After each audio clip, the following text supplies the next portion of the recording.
Oh, all right. Well, guess we're live now. Okay, we're live. We're live. But we were live on Mixler. So all you people who got to hear us, yeah, man, it's kind of crazy. I mean, I was saying we're giving Zack Snyder a pass. I don't blame Snyder for that 4-hour film. I don't blame him for 4 hours because I don't. Did you? Hold on before you continue. But how can you? Did you watch the How Did It Get Made episode of the Snyder Cut? Yeah, I did. Or listen, I should say.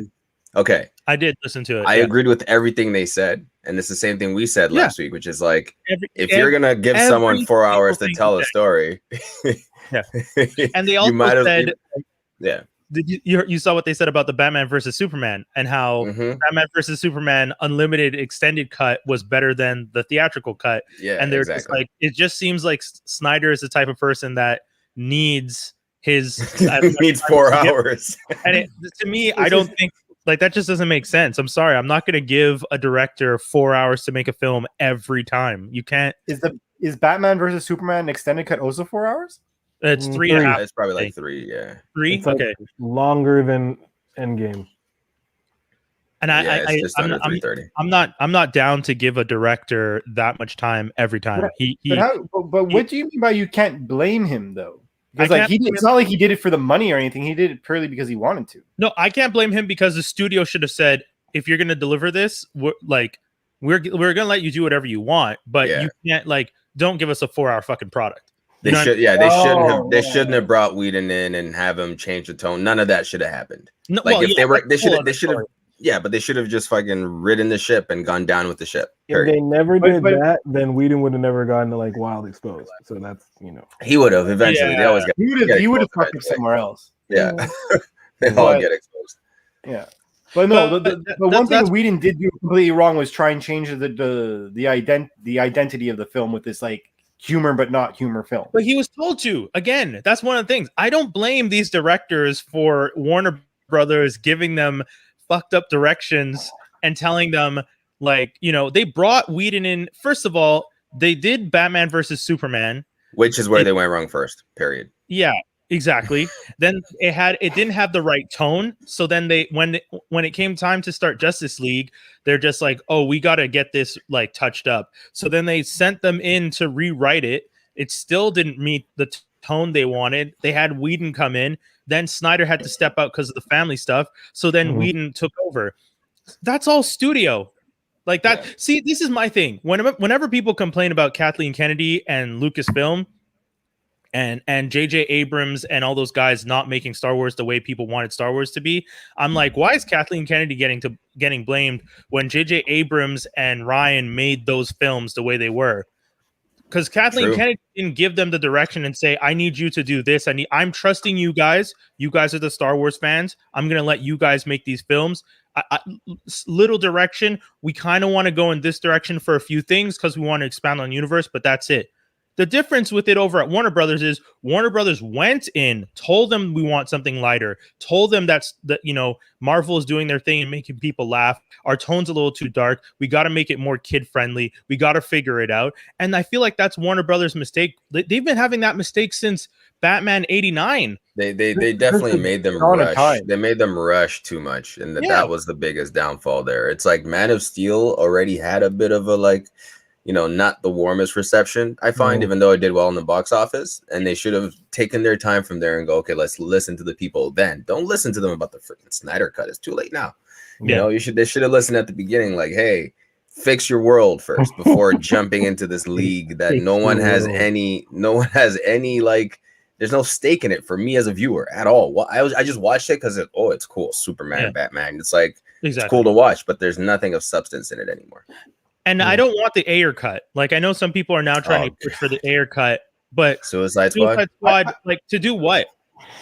I don't want it. I'm curious what his story would have been, but I don't need it. If it comes out, I'll watch it. Story.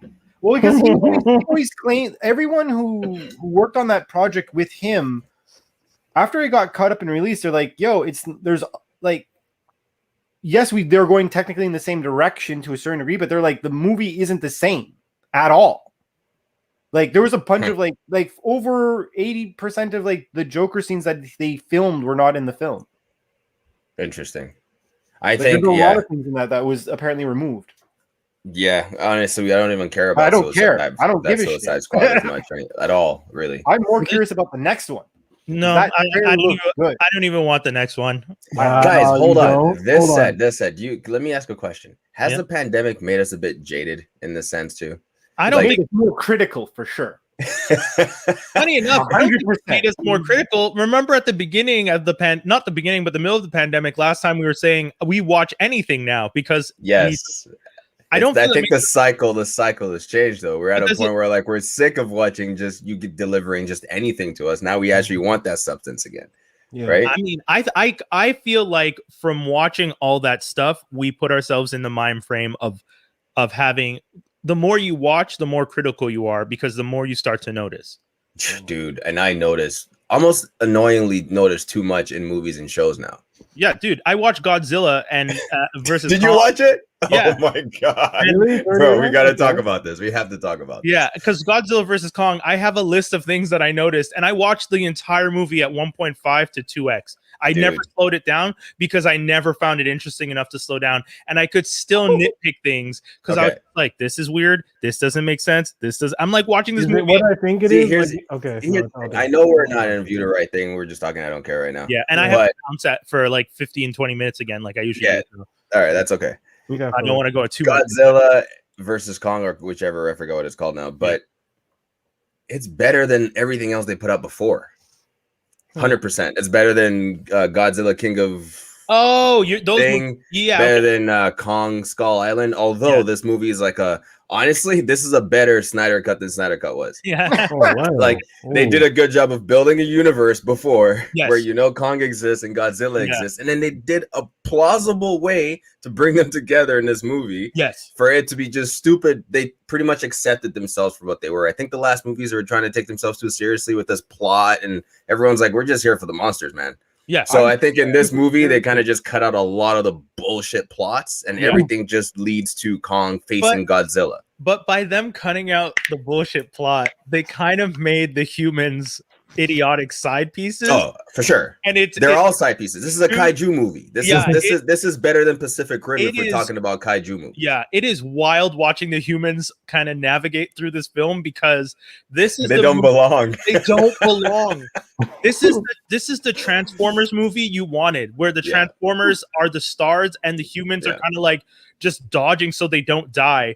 And you're like, and there's no instance where the humans are safe. The whole movie, every time you're looking at a human, they are in a dangerous situation and they're not doing the right things to save themselves. You know how normally you're like, oh, there's no way that guy survived that. Right. This movie says, yeah, you're right. There's no way. Amazing. I'm down with that. Immediate. No one is, if they're in a dangerous spot, they're not spared.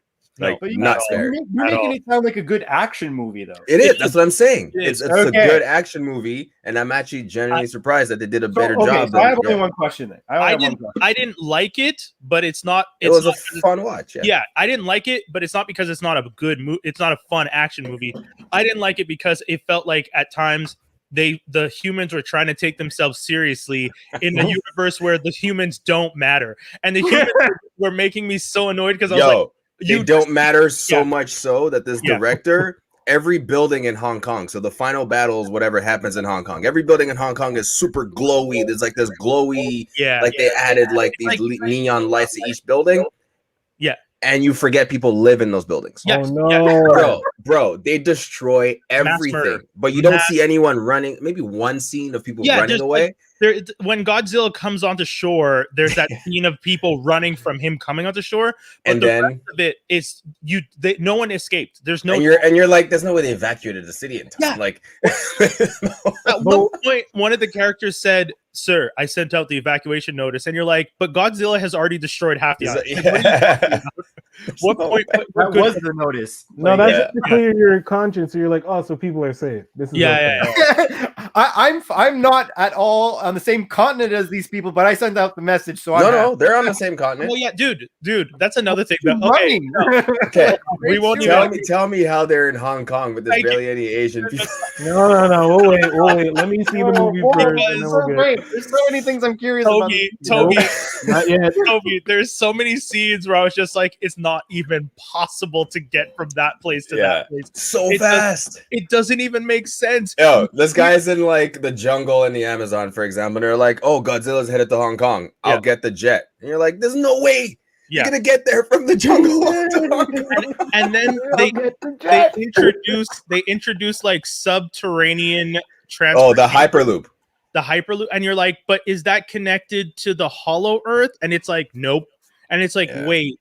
So you guys, I was like, there's things that I was watching. I was just like, this makes no sense. It doesn't exist in our world, though. It's an else world. They have these. I know. They have this tech. They have everything that, like, have to, like, I was questioning the same things as you. I'm watching. I'm like, how? Oh yeah, it's true. I guess it doesn't exist. You know, I have to keep reminding myself. I have two questions out of curiosity. Yeah. One. First of all, do you need to watch any of the other movies? No. Like, if I wanted to watch this movie, I could just watch this movie. You don't. I haven't seen. Like, they bring back characters, but you know that those are characters tied to either Godzilla or characters tied to King Kong. I would say watch the second Godzilla movie, not the first one. The one with like all the monsters, you mean? Yes. I haven't seen the one with the girl from Stranger Things. That's the one I haven't seen. I like the first one. Go the second one's doo-doo compared to the first one. The second one. But this they retcon it. Like, the first one never really existed. What do you mean? The one that Moses like fired down but like the focal point is the people you meet in the second one. Yeah. That are in this one. People from the second one continue on into this one, and the people from Skull Island. Yeah. The people from Skull Island aren't there. They are. But not all of them. Like, no, just a couple characters. Yeah, like most of them. most of them are done. Yeah. He blew fire down Mothra's mouth. How are you gonna retcon? Like, what? Dude, I mean, and the other thing about this one is, as soon as you start watching it, once you get to the midpoint and you realize what's going on, you're like, oh, this is what they're doing. And then I got really annoyed, and I was like, okay. And that's when I sped it up to 2x, because I was like, I don't care. But can you answer me this? How does this amount of power exist in this world, like for Kong? And yeah. Kong is basically Thor too in this movie. I love how you guys are explaining things right now. Thor, he has Stormbreaker in this movie. It's pretty interesting. It's wild. But that's another thing I wanted to actually ask. Oh yeah, go ahead. Sorry. Is there? So my first question, you guys answered, but the second question, like, is there actually a good and bad guy, or is it just like? Yeah. No. Actually, it's not a spoiler. There's a good and bad guy. No, it's not a spoiler. Exactly what I thought it is. I'm not reading it. Is it a spoiler though? It is a spoiler. It is a spoiler. Don't say it. Interesting. Okay. It's a spoiler because people don't know. You're right. I knew. You're right. Can I wink? Will you wink at me if I get it right? No. Well, say what it is, but I'm not gonna say it because it's a spoiler. I'm just gonna shrug. He hasn't seen it yet, so he wants to take a guess. Yeah, he wants I to know, take a guess. but it's a spoiler, and I know. Can I type it in the chat? Yeah, type it in the chat. If you guys are watching, you know what? I'll do this. If people are watching, everyone who's watching, if you guys want us to tell you, go ahead and tell us in the comments that we're okay to go. Because otherwise, I don't want to spoil that, because I figured it out pretty early on based on what they were doing. Yeah. I'm just like, oh, this is so stupid. And I wasn't happy about it. No, but it never made sense. I guess I'm going to spoil it if I even say this. Never mind. No. Answer in the private chat. Private chat.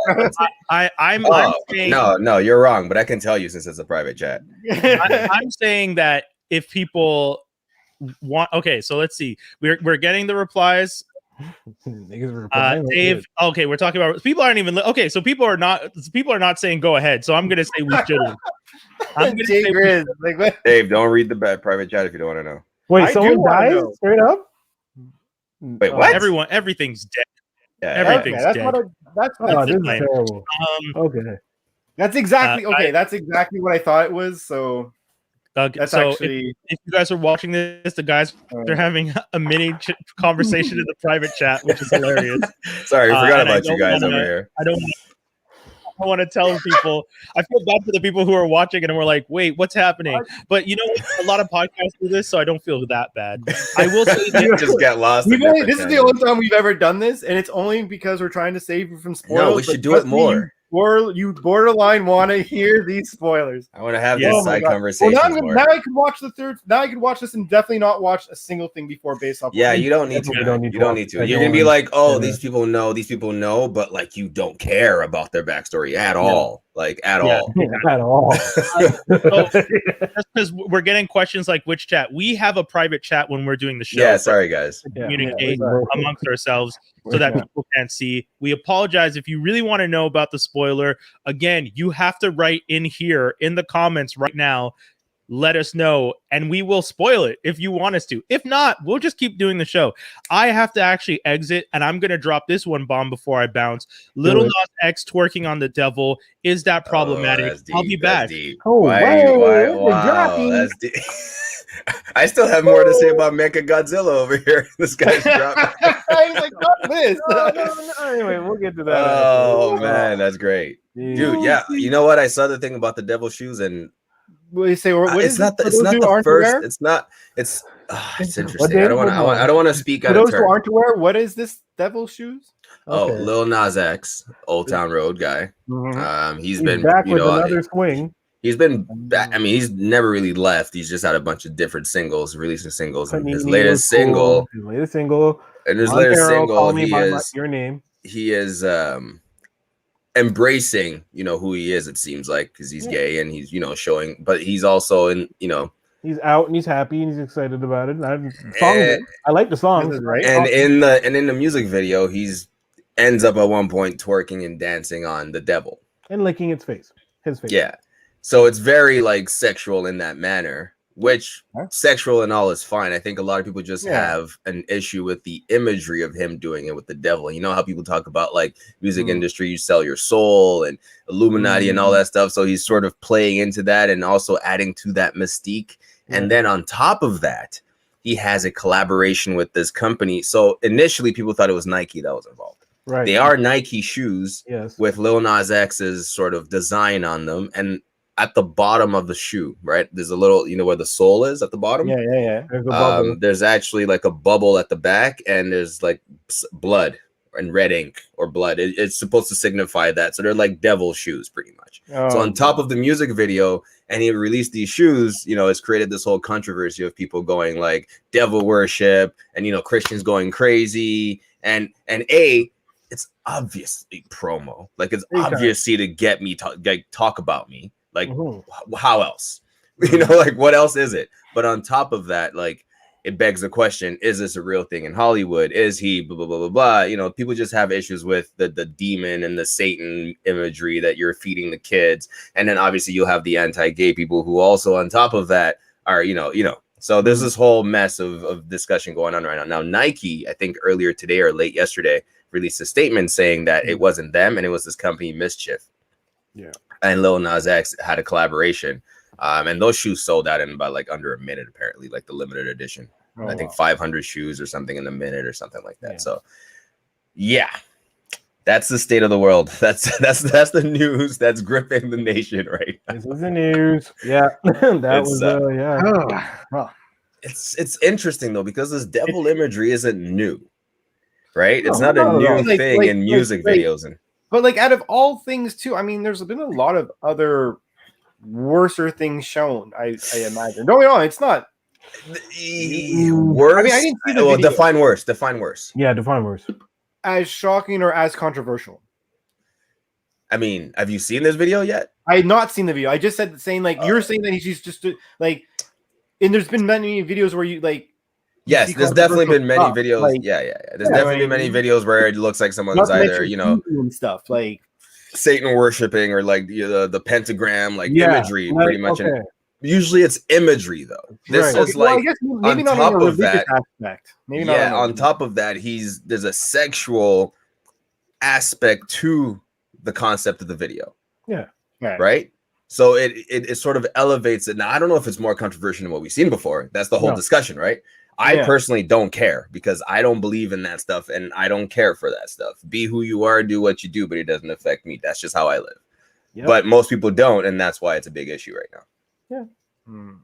Me personally, I did not care. I wasn't there for it. Meaning, after seeing it, I was like, okay, I didn't. Yeah, I was curious. I was curious. I saw it, and I was like, okay, that's cool. I'm not gonna like raise my hand and be like, that's evil. But I'm not gonna lie. I didn't sleep all right that night. Yeah, but you don't like horror movies, so I can see right? how this. So like on top of being like, hey man, last time I saw you, you were hanging out with Billy Ray Cyrus and like singing some shit, and Sister Rock was in your video, and that was all good. And then now I'm seeing you like you got long ass red braids and them high boots that like I don't know how women get those on. You got them shits on. He was killing those. He was killing. He was killing them boots. He was killing everything. But how does he have such a high budget in his videos all the time, though? Every video he's got these amazing like CGI concepts. Old time road. Crazy, but that's probably another like you ever hear of industry plants? Oh or yeah, like people who are sort of just pushed by the machine. All the budget in the world is behind everything to push an agenda or to push, so there's maybe he's signaling out to us like, hey guys, like they put all this money here. This is what I gotta do. Like, yo, like I'm licking the devil out here. Help me. Deep. Or not help me. Or, I don't know. I don't know. He's definitely you could be here with the devil. I don't know, from all his responses to people and stuff, he's like taking it in stride and sort of joking along and actually even playing more into it. Yeah. So I don't know. I could care less for that kind of attention, to be honest. Yeah. So yeah. I would never buy shoes like that to begin with. Hell no. What am I gonna wear those with? I don't wear orange and black like that. It ain't Halloween every day. That's weird. Is it orange? Or it's red. It's red. It's like a reddish orange. It's like reddish that weird orange. red that you can't really match with shit. It's not cardinal. It's like burnt orange type thing. Right? That autumn shit where you're like, what am I buying? Like, no. That's gross. Yeah, it's kind of like that mustard color. Yeah. Or like that. Do you have any fall themed clothing? Man, ex-girlfriend's mom's used to buy them colors, like orange and stuff. I had one, throw it out. I don't think I have one piece of orange clothing. I have orange. I have but more like pastel orange, and it's nice. Shouts to Pure Luck. I have no orange. No orange. Wait, hold up. Someone just asked you, Dave, you watch wrestling? What do you think happens? What happens but he said that about when we were talking about Kong.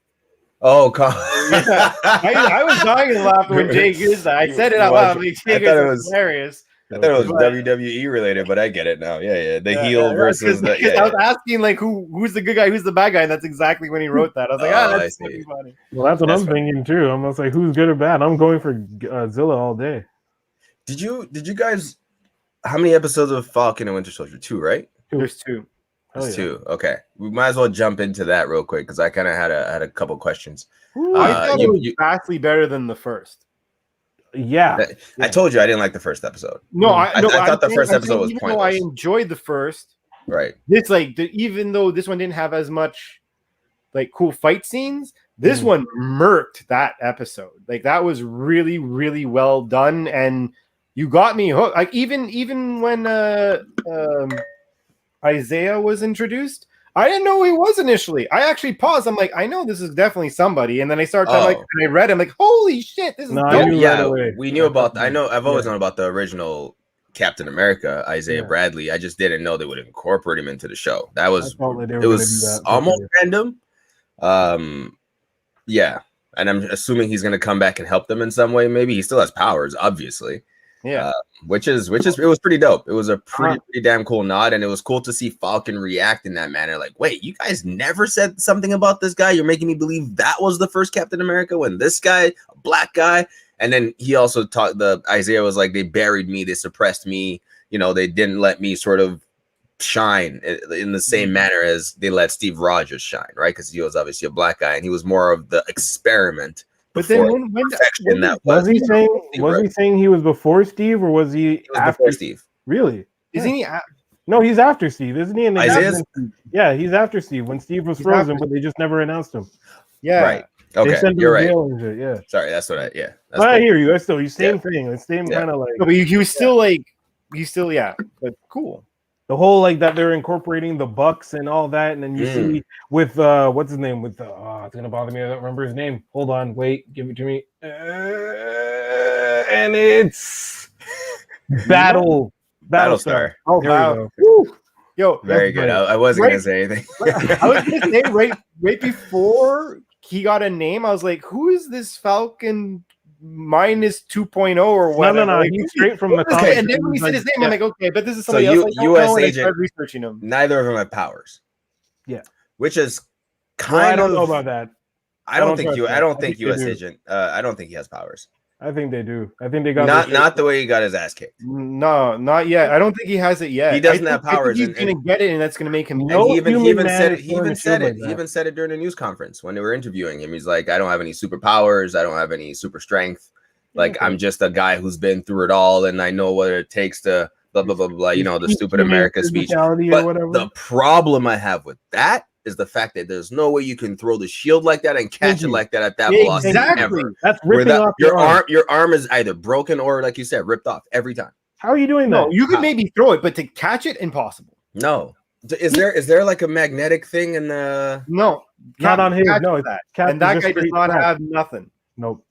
Yeah, I'm sorry. It was not believable. Throw it under your friend's ass like that. Stop it. Come on. Who are you? Yeah, exactly. I've never seen Cap do that. Fuck it's not believable. I wish I believed it more as him being a stone. Check what Grizz says. He has a point. Correction. If he had super serum, if he was a super soldier, but he's not. That would be believable. But the fact that he's not makes it unbelievable. I know. They made him seem like this crazy soldier who's done it all. He's probably like 30. I feel like what is he seeing? Like only like at most 5. If he survives 5 years after that, like your body don't have the strength to hold that shield and do that for that long. No, man. So, no. Like, this is like a small. Just one arm becomes super big and strong. I think we're just capping for Captain America right now. We don't like this guy. I saw like this was a deep cut, but I saw an interview with the actor who plays U.S. Agent or Captain America, which is Russell Crowe's son. Can't remember his name for the life of me because already I don't like him. Wyatt Russell.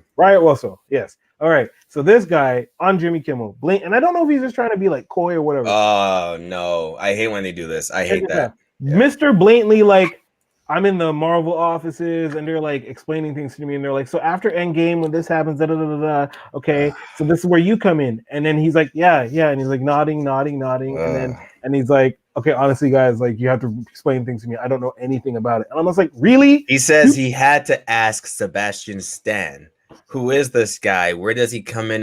He didn't do his damn homework. Knows nothing about the world, apparently, about the universe. And again, is this supposed to make us hate him even more? Yes, it is, dude. First it was the chin strap. And now I can't.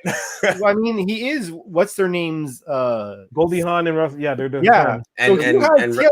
you can't deny this guy. No matter what, he has a little bit of pull just by being born. Well, yeah. I mean, like, if you ask Kurt Russell if he knows anything about the Guardians world, he'll probably tell you because he was Ego. Also, I'm assuming he maybe did some homework. But also, Russell's a great actor. He knows how to do all that. But also, read a comic, nigga. Yeah. What are you doing? Read about your role. You need to read a comic. Google. There's Wikipedia page. Bare minimum, there's Wikipedia. There's the video. There's Netflix. You have this shit. That's very interesting. Like this just shows me it's just a paycheck to him almost. Oh, you know what I mean? Like do you okay? Brings up another point. Do you believe actors when they say, "Oh, this was my favorite thing growing up," or "Oh, I've read all about this"? I usually don't. Because I feel like they're selling. You can tell how they say it. Yeah, that's true. I guess it was better that he was honest, but Tom Holland did not know Spider-Man at all, it seems, and because of Spider-Man, it's changed his life, and he loves Spider-Man now. That's great because Tom Holland's like 12, and that's cool. No, I think he always liked Spider-Man. I think he's there was an interview where he's like, he knew who doesn't know who Spider-Man is, right? But like, I'm talking about like reading comic books and playing the video games and watching. Okay, He wasn't like maybe he saw the movies because everyone's seen the movies, but yeah, he didn't come off like he. It sounded like he became more of a fan because he had to be, you know. Of course, and honestly, yeah, I do agree that most actors are full of shit, Devin. Yeah. That's okay if Tom Holland, dude, if you Spider-Man, but I mean, for you to come in Wyatt Russell and just be like, I don't know anything, I didn't see the movies, I don't even know who this character is. It's like, buddy, yeah, you know how many people would just look, please. Don't, at least fake it. At least you know what some actors do? They go to a comic book shop and film themselves walking in and grabbing a bunch of books off the shelf before they take the role because they want to make it look like, hey, fans, look, I'm one of you. But mind you, he's just separated himself even more. But he probably is trying to play it up as a character that is going to be evil because he knows we hate him. And for him to say that in the interview, he's method acting. He's doing the long burn. He knows we hate him. Just the way he's talking to Falcon, and then he's like, "Hey, I want you to be my right hand man." Boy, did I want to punch him! Like, listen, buddy. Like, yeah. that conversation, that whole conversation at the back of the truck. Yeah. You and your renter sidekick with the guy who can't even get a proper hairline. Listen, you need to stop.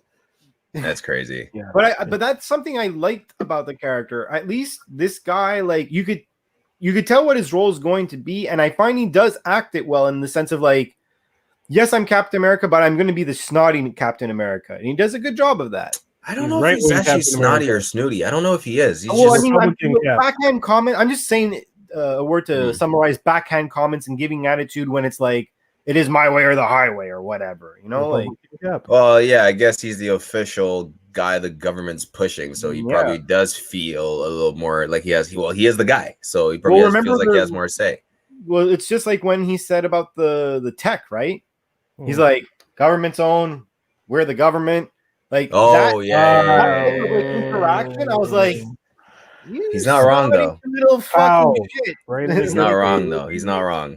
But that's what he does. He does a good job of that, though. I'm saying that's true. That's true. He seems like he's coming from a genuine place, though, right? When he speaks about like what being Captain America means to him and filling the shoes and stuff like that, I believe that.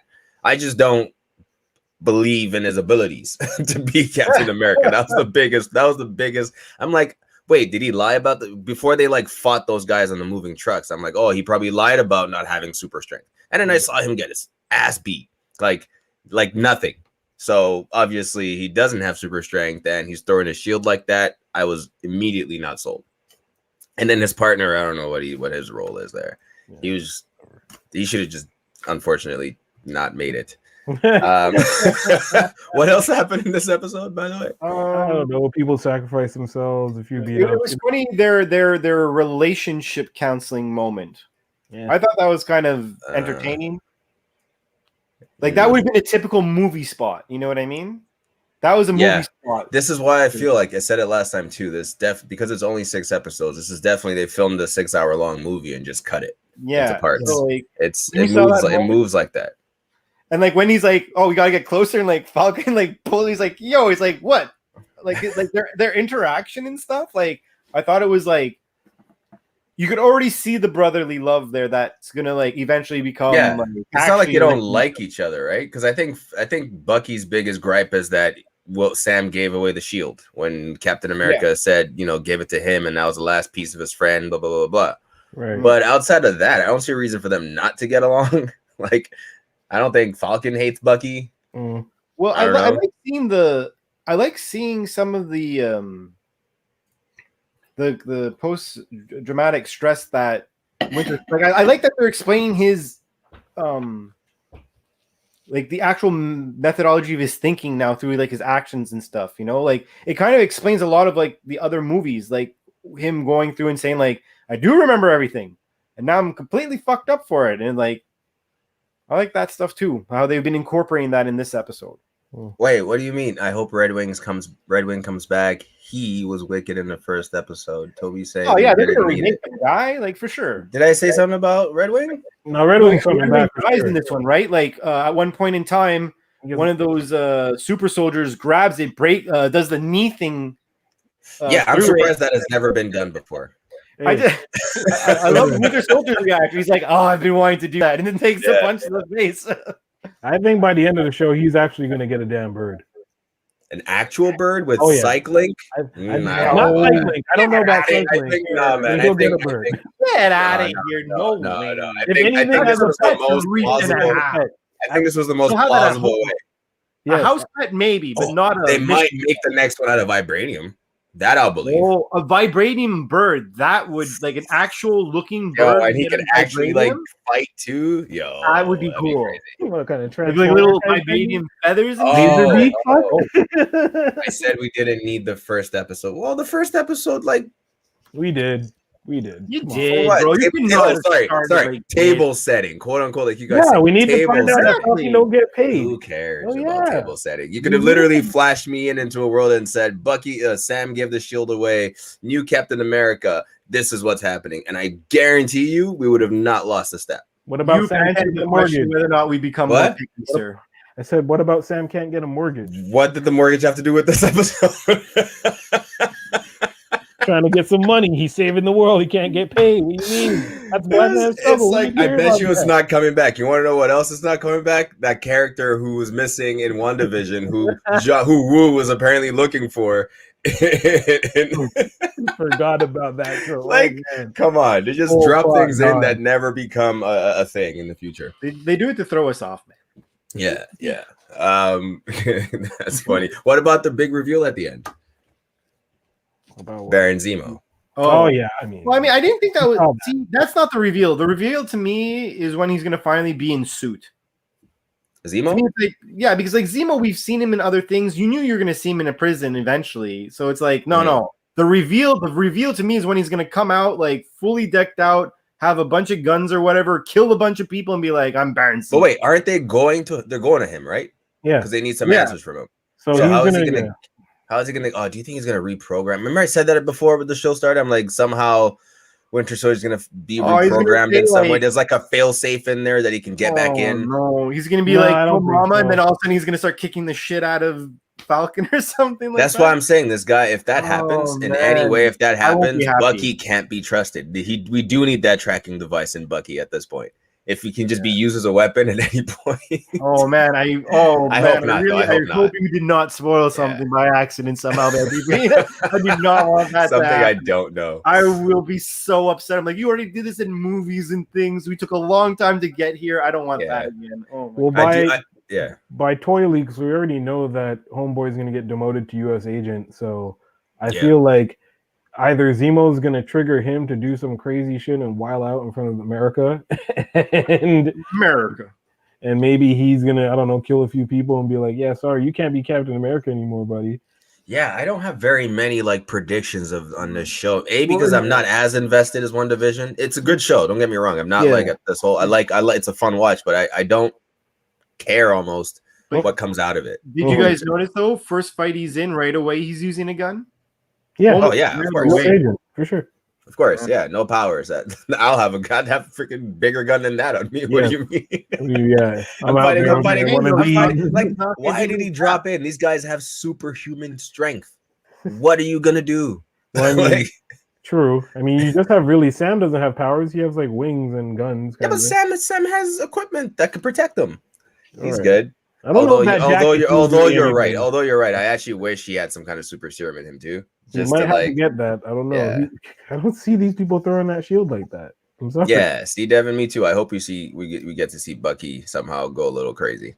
Whether it's his PTSD that Zemo plays into, and that's what weakens him enough to get into his head. You know what I mean? Just something to do with his emotional trauma. I would like to see him go wild, but not necessarily have to be bad guy. Yeah. Like go off the hinge, but not necessarily like berserker. Like you're doing this to a city that I did this to, so I'm going to kill all your men right away because I'm not going to let the same mistake happen. I want something like that type of unhinged anger, you know?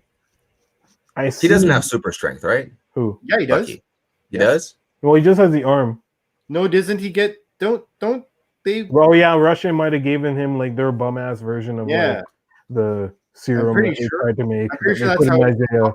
Comic books, at least. It's the same one. Yeah, the same one that Isaiah has, probably Winter Soldier has. Yeah. Okay. The serum enabled him to survive the fall, but not potent enough to prevent the loss of his left arm. So I guess he does have. Something. That's why if he's given the shield, it makes sense because first of all, he's obviously going to throw it primarily with the metal arm, but you could catch it and do stuff because hypothetically you have some of superpower. Why is the shield the symbol? It's always been the symbol. It's always been. That's just how it is. I'm wondering if he can give Bucky the shield and still be somehow called Captain America. Falcon's gonna have it by the end of the show. No, he's gonna have it. And everything. Yeah, I agree. Yeah, like it's been shown. They already they leaked the toys, Marvel Legends, and like the Build-A figure is like his wings, straight up. So sorry for spoilers, guys, but yeah. Well, we are basing that off of toys, which are usually 100% correct. Correct. So they're like super wrong, and they're like whoop whoop. Sorry, guys. This was made to piss you guys off and throw you off on the movies. I don't think it's a spoiler if the toys are out. They did that. I don't think it's a spoiler if the toys are out. Once the toys have leaked, you can't get mad at us for knowing what's going on. We're geeks. We pay attention to that stuff. Brian, can you confirm? Was Sam Captain America longer than Bucky? Oh, that's a good question. I think so. He had multiple runs. He had like multiple people write for him. Whereas Really? Bucky, yeah, he had Nick Spencer, which I don't like, and then he had another run that was written by someone. Yeah, Which is the one where him and U.S. Agent fight? Nick Spencer? Oh, that's the Nick Spencer one, because the Nick Spencer one is the one where he kind of makes it that Falcon having the shield is not, he's not America's Captain America. Like, yeah, that's what I kind of got those tones, and I'm like, this seems a little off. Yeah. Right.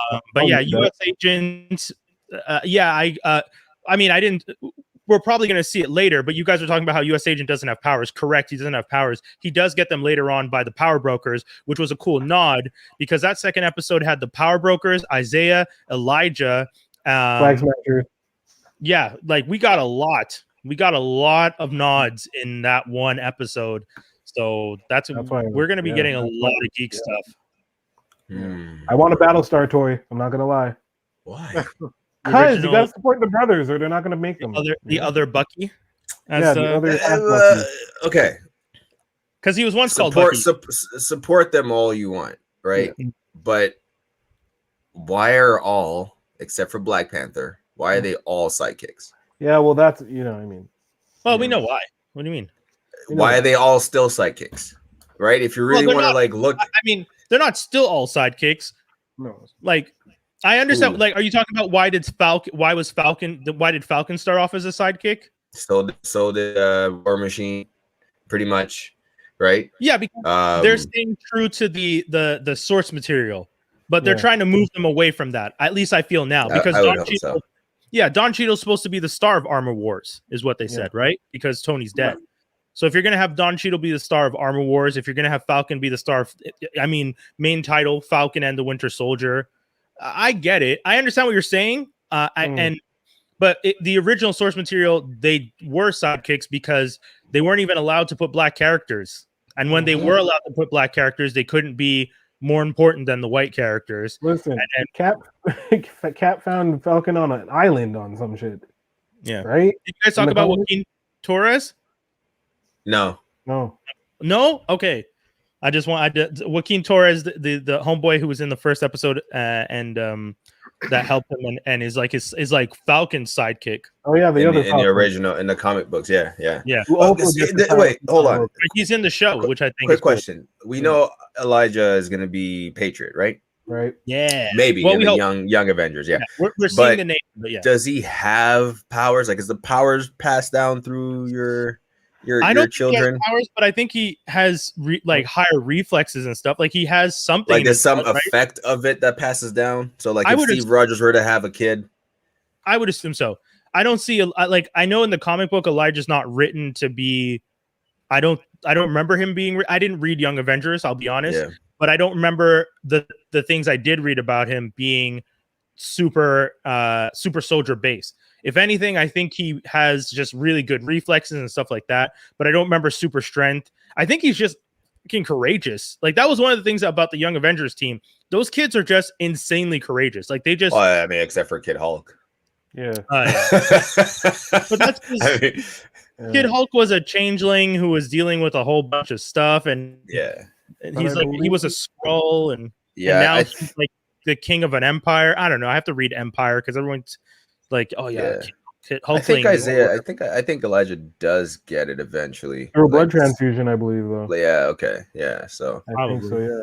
I mean, they all get it through blood transfusion. Isaiah himself, through the experiments, was sterile, but he had a daughter before he was Captain America, and then when you were so it's a bunch of stuff. But I just want to see more of him, really. So, yeah. Cool. Yeah. Cool nods. Definitely far better than that trash of a first episode. So I know I was actually gonna wait. Trash? Is that what he's been the whole time? The first episode was trash. I just said that now on purpose. End the conversation there. You guys just let him run around saying the show is trash. God damn. No way. Invincible. I wanted to talk about that when you got back, Doc. Oh, we're starting Invincible already? Because I'd put it at the end. And I figured we would. Yo. Oh, okay, that's cool. We can do that. I think wanted to give it as much time as possible and move other shows out to next week because this was a great show I want to talk about. All right, go ahead. Invincible. So if you guys have not had the chance to check out Prime's Invincible, we've gotten 3 episodes.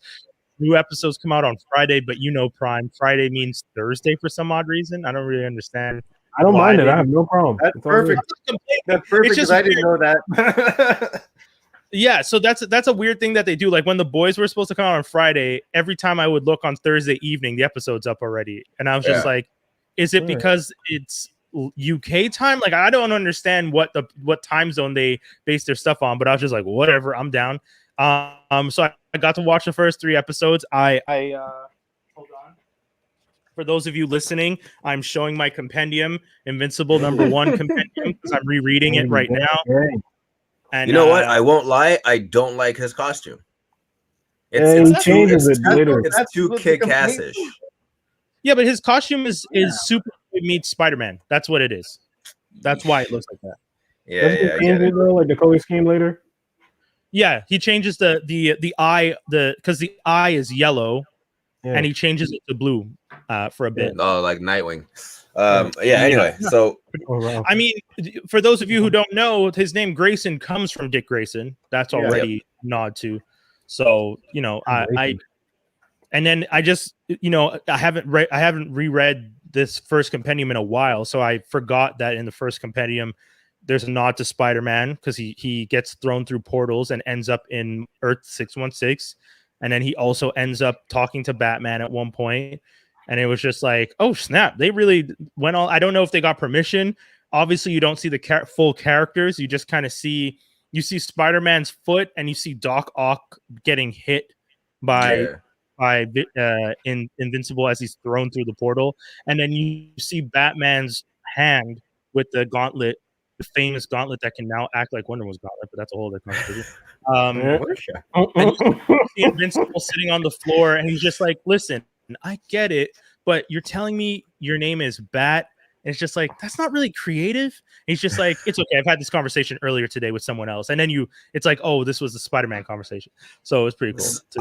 What I thought was cool, and it's just a small little detail, is before the title of the episode is announced, the characters are either talking about something or they're doing something. And then someone is about to say the word Invincible, but instead of the word Invincible coming out of their mouth, the show logo comes up. Did you guys notice the blood effect on that, by the way? Yeah. Well, I mean, he gets bloodied, so. No, the first episode, there's none. The second episode, there's a bit. The third episode, there's more.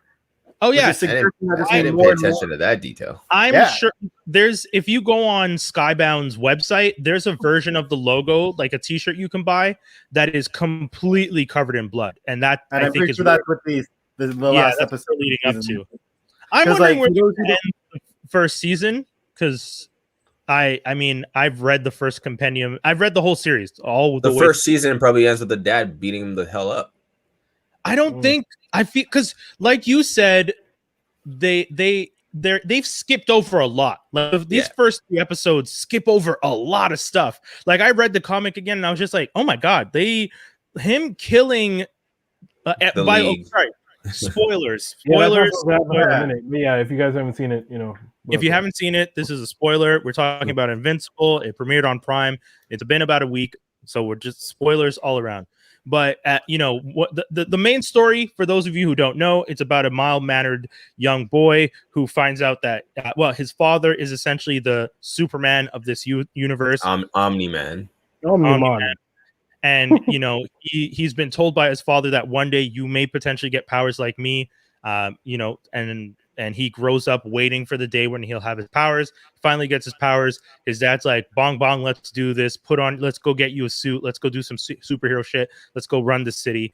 And he's preparing him. And then you find out at some point that his father, unfortunately, is more Brightburn than Superman, and that there's that the planet Viltrum, the Viltrumites, their whole goal is once they become of age, they just send them off to different planets to conquer eventually. They've learned the people's ways, and then when they come of age, they want to get their powers, they just take over that planet. Well, I mean, not even that. Conquer. rule. He, like, when his dad Nolan was sent to Earth, he already had his full powers. He was just told to wait. Yeah. And I was just like, that's crazy. But and then it's like, how do you expect someone not to fall? Like, you're gonna let someone live 100 years, but then it's the whole mentality of like, well, I live thousands of years, so it don't mean shit to me. And it's pretty crazy. Yeah, obviously, in true fashion, we as humans like to center ourselves. So the Viltrumites' hearts are melted, and they all fall for us. And now the world is different, and it's beautiful, and all that bull. Needless to say, Invincible is a dope character. I really like what they're doing. I had mentioned to Skinny, there's a lot of race bending and gender bending in the series that I'm finding interesting. I mean, it makes sense because the original run had a lot of white characters. I even forgot, Skinny, your boy Darkwing is white in the comic book. That's great. Yeah. But his sidekick who becomes the new Darkwing, who unfortunately ends up being a villain, is black. So but I guess that's the version that we just saw. But whatever. Because this version was black, right? In the show? Yeah. Does that version survive what happened at the end of that episode? No, nobody survived that. No one's The level of violence in the show really. I knew the comic book was violent, but I was not expecting what we got. I was like, this is very satisfying. The comic book is not violent. The comic book is a massacre. There are literally pages where it's just red across every panel. Is just someone's skull being blown, someone's body being torn to shreds, and just red everywhere. And as I was reading that, I was just like, yo, this show is gonna get wild if they start to try and do this on the same level, because it is violent in a way that I can't remember. It's the boy. I mean, it fits on Amazon, right? The Boys. It's just this is their world now. True. This R-rated world is theirs now. Yeah. That envelope. Fun fact for those. If you've ever wanted to get your girlfriend to like cartoons, this show. I was watching this alone at one point. My girl walked by, started watching it.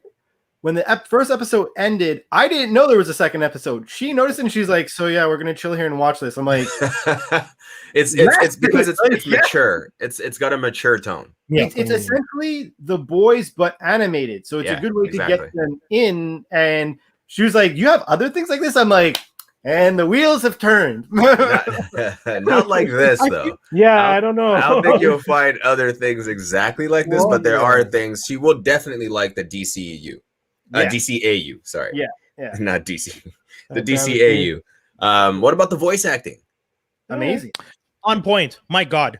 That whole cast is insane. They have one of the best voice casts in forever. Mantzoukas as Rexplode is gold. He is so good. Took me a minute to get used to it because I have to take Jason out of my head. It's his voice through and through. He's not even disguising. It's he's Jason. Not. There are moments where it goes more high pitch and he's sort of inflecting, but once you understand the character, you're like, it fits. Once you understand the character, it's just So Rexplode is another character who was race bent because he's originally white and his character is Latino in the show, or Latinx, as some people say. Voiced by a Greek. Or maybe he's supposed to be Greek. I stand corrected. I don't know. He's definitely olive toned, quote unquote. Yes. So I shouldn't assume that he's Latin. He could be Greek. He could just be very dark Greek. Shrinking Ray, Shrinking Ray is a woman in the show. Is Amber Bennett black in the comics? No, she's blonde and blue-eyed. Oh, there you go. She's black and she's voiced by Zazie Beetz, right? Yeah. That's a cool. Pretty big one that they changed up. And I was on a live chat with Bruh. It's a podcast. This crew out of the States, and I was talking about gender and race bending characters. And usually I don't like race bending characters, because I find when people go back to the comic book, you don't really get, like, for example, Zazie Beetz again with Domino, great job in Deadpool, love her. But anyone I know who went to explore Domino after the fact, or anyone who reached out to me to be like, yo, what can I read to get more of this version of Domino? I was just like, not really anything, because this version of Domino is movie specific. Domino's white in the comic books. So by all means, go explore. It's just that you're not specifically helping out a character of color get more shine. But with characters like Amber Heard, who's like a random blonde girlfriend, I didn't care. You can make her purple for all. I don't give a like. She doesn't matter to me. I'm happy that Zazie got on and is doing the voice. I think it's dope. Did you guys see who the voice cast was for the Guardians of the Globe though? No, it was all the people from Walking Dead. Yeah. Oh, what? Yeah, dude. Like the one with that's the photographer, the woman who turns all green. Green Ghost. That's Shaniqua. Yeah, Green Ghost. That's Shaniqua. That's Shaniqua. Word. Okay. Who else was Lauren? I have it up. It's Lauren Cohen was War Woman. You had War Woman was the Wonder Woman was character. Lenny James. Who's Lauren Cohen? Yeah. From The Walking Dead, she's the one who had the sister and the dad on the farm. Oh, she's Glenn's girl. That's why. Yeah, there you go. Okay, right. Character. the guy from The Walking Dead who always had like the staff. He was Darkwing. Oh yes, my man with the staff who's still alive. Actually, what's his name again? His name's Lenny James. Yeah, that's it. No, but yeah. I forgot that. Oh man, I always brutalize his Mahershala Ali. Is that how you say it? Yeah. Mahershala Ali. He was Titan. I didn't realize that.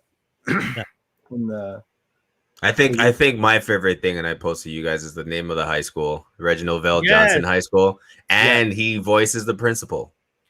So one guy, and is his last name Winslow? Because he's Principal Winslow in the comic book. Is he? Yeah, that's his name, Principal Winslow, which is hilarious. I don't know if you actually got his name here. He's just I know. Yeah, he was just a principal. One guy from The Walking Dead had 4 characters. Yes, yeah. I saw that. Ross Mark Khan, who I know who does a lot of good impressions. He's the guy who's that's why they cast him for that, because he's a really he's really good at voice acting.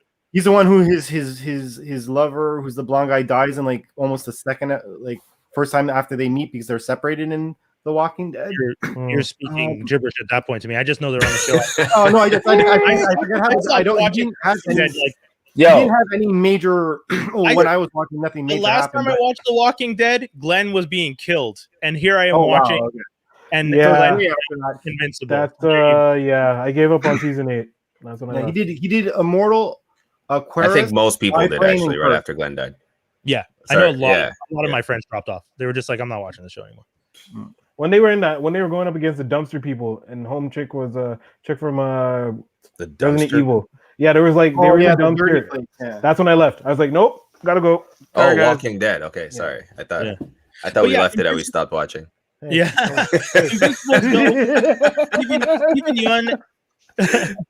Stephen Yeun doing the voice of Mark Grayson. He's fucking amazing at it. He's so good. Yeah. It's really like on point. Like when I read the comic, the voice in my head, Stephen Yeun is delivering that and more. Sandra Oh as the mom is on point. Yeah. There's a lot of things they changed about J.K. Simmons. Oh yeah, dude. As Nolan, like as Omni-Man Nolan, like dude, you couldn't have asked for a better voice for that character. Was it based off of him too? No, it wasn't. It just happens to look like him. Yeah. Well, wait, actually, okay. Looks like him. There's a line now. I forget what J.K. Simmons looks like before his character in Spider-Man.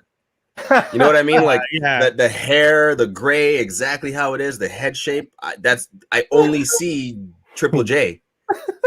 That's funny. I still, when I think of him, I still picture him in Law and Order when he was the psychiatrist. Yeah, you watched that show. I don't even know if he was on it or not. He was on. Really? He was a psychiatrist in Law and Order. Yeah, OG, and he was really good, and that's how I know him. And then he went on to be on Oz, where he was a Nazi and he was intense. And then he went on to do all that other stuff. Spider-Man. Because I feel like everything that has that hair is him now, almost. You know? And you know what's funny? I thought his job. Yes, exactly. Yeah. When I was thinking of who they could cast if they were doing a live action version, I thought homeboy John Hamm. No, not for the dad. Sorry, for Invincible. Oh, okay. Homeboy from Miles Teller. Miles Teller. Hmm. Oh, okay. Miles Yeah, homeboy from Whiplash. Yeah, Funny you're talking about him, and that's who I could have seen playing Invincible because he does. He's like an Aaron Taylor Johnson that never grew up. Grew up. Yeah, yeah. He's like a big kid. Yeah, I'm actually happy they're doing it animated though, because you could not do this show justice if you no. Well, I mean, man, we saw The Boys. You can, but you already have The Boys. Why create another show like The Boys, right? But also, I just feel like Invincible live action would be, I guess. Because Invincible live action seems so much more expensive, and you can't skip over the flying. Like the boy skips over a lot of the flying. You know what I mean? Like what's his Homelander's on the ground 90% of the time. Yeah, that's true. Whereas Invincible, he is literally flying all the time in the comic book. It's all like he's hovering, flying, like it's 90% of what he does. So actually, a lot of the episodes are based on him learning how to fly. Yeah. Unlike Wonder Woman, who just floats with the wind. This stupid ass. She doesn't float with the wind. The wind takes her there. Right. Yes. You know, wherever the wind blows is where I go. I want to know more about the slipstream. I want to know more about the Hulk chick. Hulk chick. Well, no, who's on the new roster of the Guardians of the Globe? Yeah. Every time she uses her power, she gets younger, which is kind of fucked up. Yeah. Her. I want a show about her. When she said she that, gets younger. She's like 25. I was like, when that happened, I'm like, how many times have you changed? Because like, how much time does this girl have to live? Like, why are you on this team? Why are you doing it? I'm never turning into this thing again. Right? I'm telling you guys, if you want to skip ahead, read the comic book. The comic book is so worth it. It's worth it. Because the show is going to do things differently. So reading the comic book will not ruin the show for you. Nah, man. Already they've changed so many things that as a fan of the comic book, I was concerned, but I'm very excited for what they're doing because they haven't changed. They've changed it and skipped ahead in certain ways that I'm just like, bong, let's do this. The main thing I pointed out was the fact that the killing of the League, the Guardians, I keep calling them the League because they're pretty much a carbon copy of the damn Justice League. Well, it's based on the Justice League, but Guardians of the Globe. Yeah, just that I knew I hadn't even gotten to that in the comic book. Yeah, that happened at the point where I left off, and I'm like, whoa, that's a crazy jump. Yeah, so That's it kind of ruined it a little bit for me, the comic book almost. Yeah. But at the same time, I'm still like, I'll still definitely read ahead a little bit. But Brian, being someone who's read all of it, would you say that it's like, even though they're taking things out, would you say it's taking like, is it not giving the source material any justice? No, 100%. They're doing the essence of the story justice. They're doing they are taking elements. For example, the mother in the comic book at the beginning doesn't have a job. On the TV show, she's a realtor. Why? Because in the comic book, later on, when things happen, and she essentially is rich because things happen, and the government's like, "We got you. We're just gonna give you money. You don't have to do anything." I mean, I can't explain it without spoiling it, but the government. That is so not the government. Yeah. Like the government essentially just makes her wealthy and just tells her, don't worry about it. You don't have to worry about anything. Just live your life and you'll be fine. And she's just like, okay. And then after a couple weeks, she's just like, nah, I need to do something. And studies to become a realtor. And that's why that element is a nod to things down the road. And I like that they're doing that. They're adding elements from down the road and they're putting them into characters now. They're taking characterizations, they're changing things now. Also to answer your question, sorry, Jay Grizz, it's not DC, this is Image. And Image has a ton of titles that people should check out if you're not up on other things other than DC and Marvel. Image should be your first stop. And Robert Kirkman has a Walking Dead was an Image comics before the TV show, right? So you guys should definitely check out all the titles under Image. Really good. Just like violence, huh? Just look up Skybound. Like look up all the Kirkman stuff, Skybound, any of the games and stuff like that. They have so many. Isn't Spawn technically Image? He is. Yes. Yes. Spawn is Image. Yeah. That's the thing. Image Comics at one point like there's funny enough on Prime, there's a documentary about Image Comics and how they became to be and how they got screwed over in some ways. But then they talk about when Kirkman showed up and how Kirkman was just like, hey man, I'm a fan of you guys. Like, you guys have been doing dope shit from day one. I want to be a part of this. And then it was like that next generation who was so gung-ho and had so much respect for what they did that came along and inspired them to like, no, you know what? We did do boss shit. Let's do it again. And then come on, man. And then he popped off with his comic, and they expanded the universe. Oh, good question. Was it Mark Millar that popped off first, or Robert Kirkman? On Image, it's Kirkman in the documentary. They talked about Kirkman. Okay, all right, yeah. Mark Millar is another one. That's what I'm trying to say. Yeah, kick ass. Yeah. Sorry, Skinny. What's up? What's that comic by Image Comics? Which it's about the villain who's like despicable. Oh, Irredeemable. What? Irredeemable, yes. That's the one that's like Superman turns full evil and starts murdering everyone? No, that's not the one. It's a different gun. Is he all white? Yes. Nemesis. Oh, that is Nemesis. Sorry, my bad. Yeah. Oh, okay. Yeah, are they gonna do that? Oh no. That's so Invincible and Invincible's universe is part of Image's superhero universe. Yeah. And Nemesis and Mark Millar's stuff is Millar World, which is separate. It's not. Yeah. But Invincible, like Wildcats and stuff like that, it's outside of this world, right? Yeah. Isn't Wildcats in the super? No, Wildcats is in the superhero world because that's the only one that crosses over to DC. Yes, but it's not connected to this one. Savage Dragon and Invincible are in the same universe. Saga, for example, isn't. Okay. Right? Yeah, exactly. Yeah, Saga's their own universe, though. Yeah, Saga's another dope freaking. I mean, Image. Image has got some. That like DC and Marvel are the staples because that's the stuff that you as a kid grew up on. But when you're older, Image is the stuff that you grow up to. Like you graduate to Image because 100%. you read Spider-Man and DC and Superman, all this stuff, so that when you get to these mature stories in Image, you can like Irredeemable is an insane story about a Superman who goes full insane and starts essentially like it's Injustice before Injustice, and it's done really well. And then the back end of the story is about the villains who start trying to save the world because things get so bad that they're just like, yo, this dude is murdering everyone. He's killed all his old teammates. He's like destroyed the world. We got to try and stop him. So it's no. I didn't finish all of it. Of the anti-villain, is that it? What? He's honestly like doesn't even have the same costume as Omni-Man almost. Irredeemable? Yeah. Almost. I think he switches it. He has like 2 or 3 different ones, but he has that white one with the red. Right, which looks just like Omni-Man's, it right? Looks exactly like Omni-Man because it's the white suit with the red with like a crest in the middle, and then he has the later version where it's the red with black, and he looks like Captain Marvel but with a black and red suit. Okay, that's another one too, man. This is making me reminisce. Like the first time I picked up something Image related outside of like Spawn or Savage Dragon was the first issue of Walking Dead, and I was just like, holy shit. This is like I wish Walking Dead was a cartoon because they could have done so much more with a Walking Dead cartoon.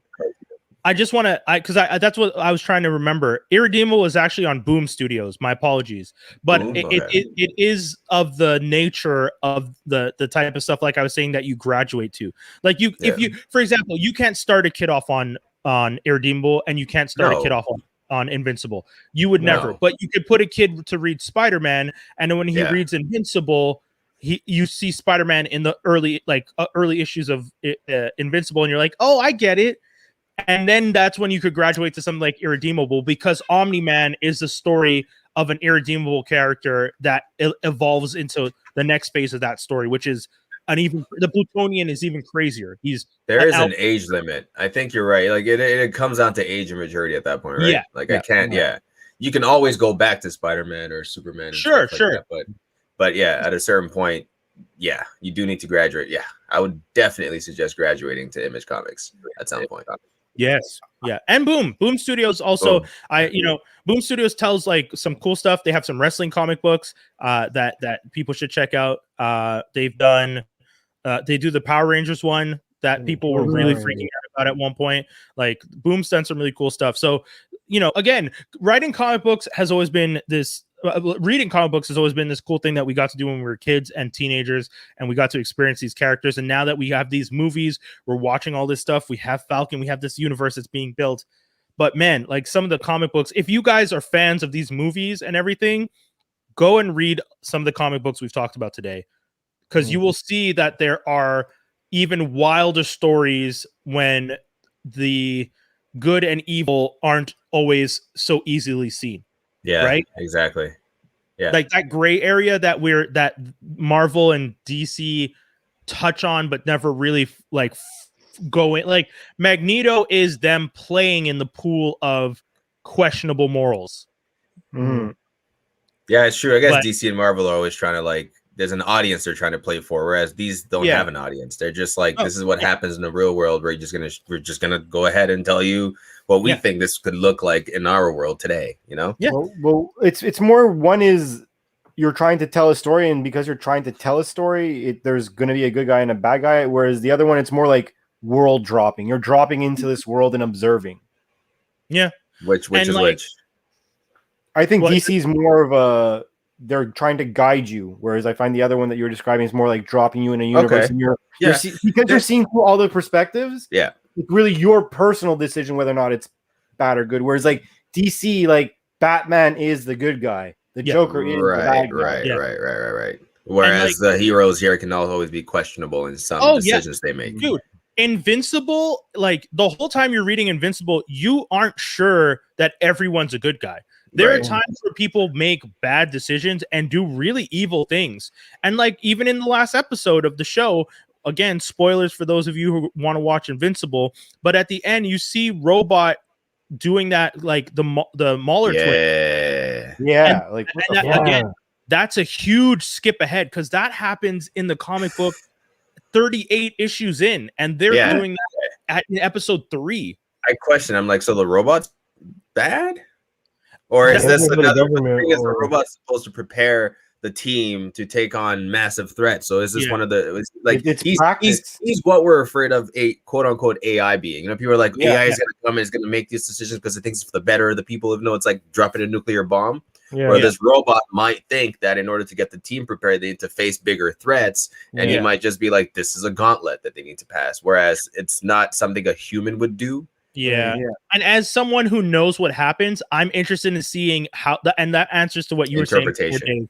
I'm interested in seeing how they interpret this story, because if they want to stay to the original, what I saw is them skipping leaps and bounds ahead, because there's a lot of stuff that happens before this happens. And if they're not sticking to the original, and like Toby's saying, which is I think what they're going for, where Robot is feeling concern about his place in the group, and it's just I need these guys to work as a unit, and only with a real threat will they work together. Right.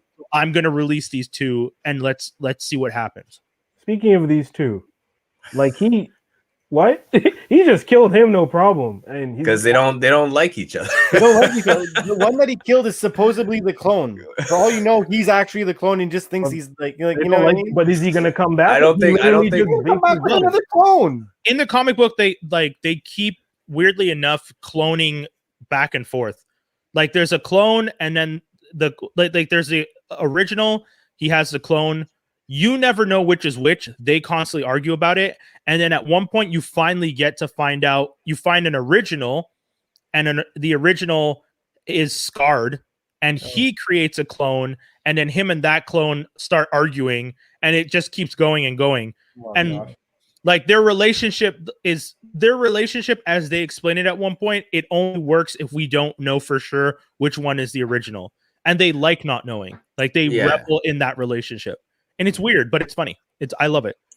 Are the Flaxons, that's another thing that I noticed was maybe rushed too?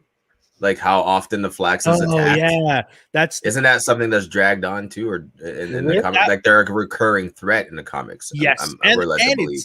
The Flaxons are super fun in the comic, because in the comic you see the Immortals fighting them, and then they come back, and Invincible and Omni-Man have know how to deal with them. And But I love the concept of the fact that their time where they're from, time runs faster. Yeah. And so when they came here, Super old. they get old within a certain amount of time. It's freaking hilarious. And dude, that's the thing. Like, anyways, because we see it in the comic book, in the show.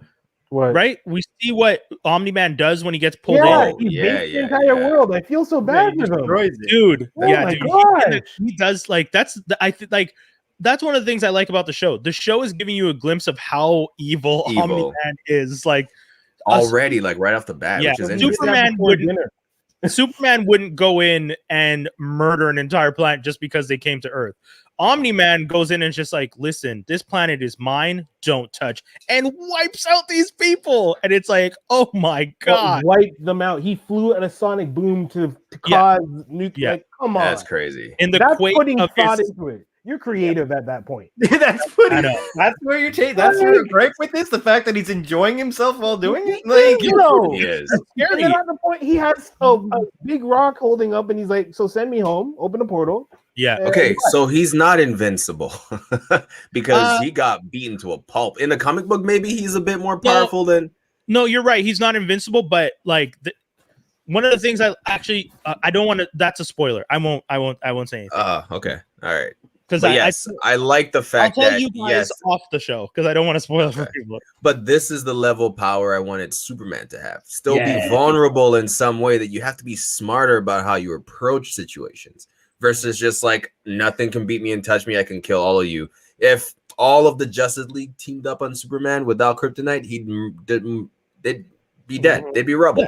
Well, that's it. Yeah. That's what Injustice is. Like Injustice, and that's one of the reasons I liked Injustice when I read it originally, because Injustice is like Superman is. I mean, I don't like the motivation. Oh, Lois is dead, so I go psychotic. It's like, okay, we get it. But I believe Batman sleeping with Lois and having Batman's baby made him go crazy. Yeah, over that. I for sure believe that. Another whole other issue that I want to do it. But that's what I'm saying. Like, I like the idea of Superman being that evil, and when you like read Injustice, the original run, and like I know it had more to do with like the video game, so they were kind of just like slightly explaining it. But when you read it, you're just like, hey man, this version of Superman is wildly insane. And like it's Injustice is DC's darker version of Civil War. And it's interesting to see that because it's literally Batman versus Superman, and they build teams and they're trying to stop Superman, but Superman has a better team. Like Superman has him, Wonder Woman, Flash, Green Lantern, and I don't remember who else. Is Martian Manhunter on his side? No, I don't remember. But how did you turn all these people though? Because they all start to think of like they start to see it as Superman is trying to make the world better through justice. And like Wonder Woman was the first one to support him because Wonder Woman has always been okay with killing. Like that's not new to her. You know what I'm saying? Like Wonder Woman is just like, I'm down to kill people. I just didn't because you guys are so squeamish about it. But when when the Injustice Superman kills Joker and like things pop off and it's just like, wait, Superman's killing people? Wonder Woman, it's almost like she's secretly in the background, like, yes, motherfucker, it's about time. Let's do this shit. Because she gets into it with him. Like they start ruling. Yeah, she's full like on. And the Flash and Green Lantern are questioning if this is a good idea, to the point where Green Lantern loses his ring because he starts to dishonor the code and ends up with a yellow ring. And that, like, there's so many. Injustice is a crazy story. So, you know, how many comics is it? Do you remember? I don't remember, but they do multiple runs because there's like Injustice 1 and then an Injustice 2, which is like a continuation. And there's some like, dude, and Injustice is very much the same as The Walking Dead and Game of Thrones. Your favorite character may not survive. A lot of people die. And it's like when you start seeing who's dying, you're just like, wait, how are you killing this character? It's like, yep, okay. Okay, all right. That's what I liked about the Walking Dead comic book was the fact that anyone could go, anyone could be. Matter of fact, Rick wasn't safe. Many times Rick wasn't safe. Rick lost his hand in like SU8 or something. What do you mean?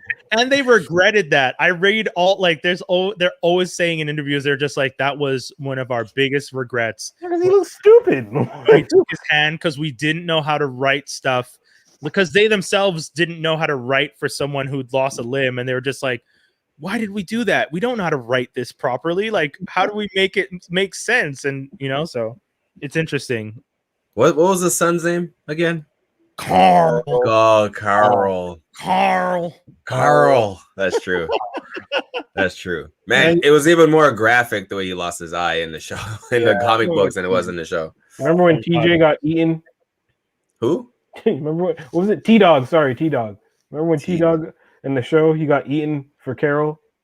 Oh yeah. But Carol didn't. That was the same Carl episode. Oh shit! Yeah. She gave birth, but she ended up dying. His wife, and then T-Dog ended up. Oh, in a prison. Yeah. Oh, that's so long ago. Right. That's when it was good though. Yes. The prison was man. The prison was season 2 was dope. long though. That was great. I love that. Actually, in the comic book, that was my favorite part too. Was the prison, and it was like, oh man, I wish they could have survived in a prison. Yeah, sorry. Have you guys gone to Fear the Walking Dead? Because I watched. I have. Okay, the first couple of seasons. Yeah, same here. Better than The Walking Dead. It was different.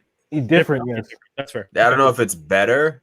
First couple of seasons were super dope. I like the mom character; she was super cool. But then when I found out what happened afterwards, and then when they incorporated my man from Walking Dead, that's when it. Yeah, I think where it went off the rails for me was when they blew up that dam after the hotel. That was season 2, I didn't even right? get there 3 maybe because I got to the 2. hotel. The hotel is not the okay. So season 3. Did I watch season 3 and didn't know it? I'm up to like a couple episodes into season 2, and I know they're, from what I understand, they're on the water for quite a bit. Right. Oh wow. Okay. So then. Boat shit. So 3 oh wow. Okay. So 3. Okay. 4, yeah. So I stopped watching after 3. Yeah. Okay. Yeah. Not to say it wasn't good. It's just there wasn't enough in it for me anymore. And it was the same thing about Walking Dead TV show. The only reason I stuck out so long is because I read the comic book. Yeah. So there's a thing to see, like, what do they change? But then once Negan came in and they did that, I was like, all right, cool, I'm done. That was it for me too. For me, it was when they killed Carl on the show. I was like, this doesn't even make sense anymore. Like, I just walked away. I watched the one with the kids, the one that's 10 years later. And how is that? It's not good. It's really not good. It's really it looks so stupid.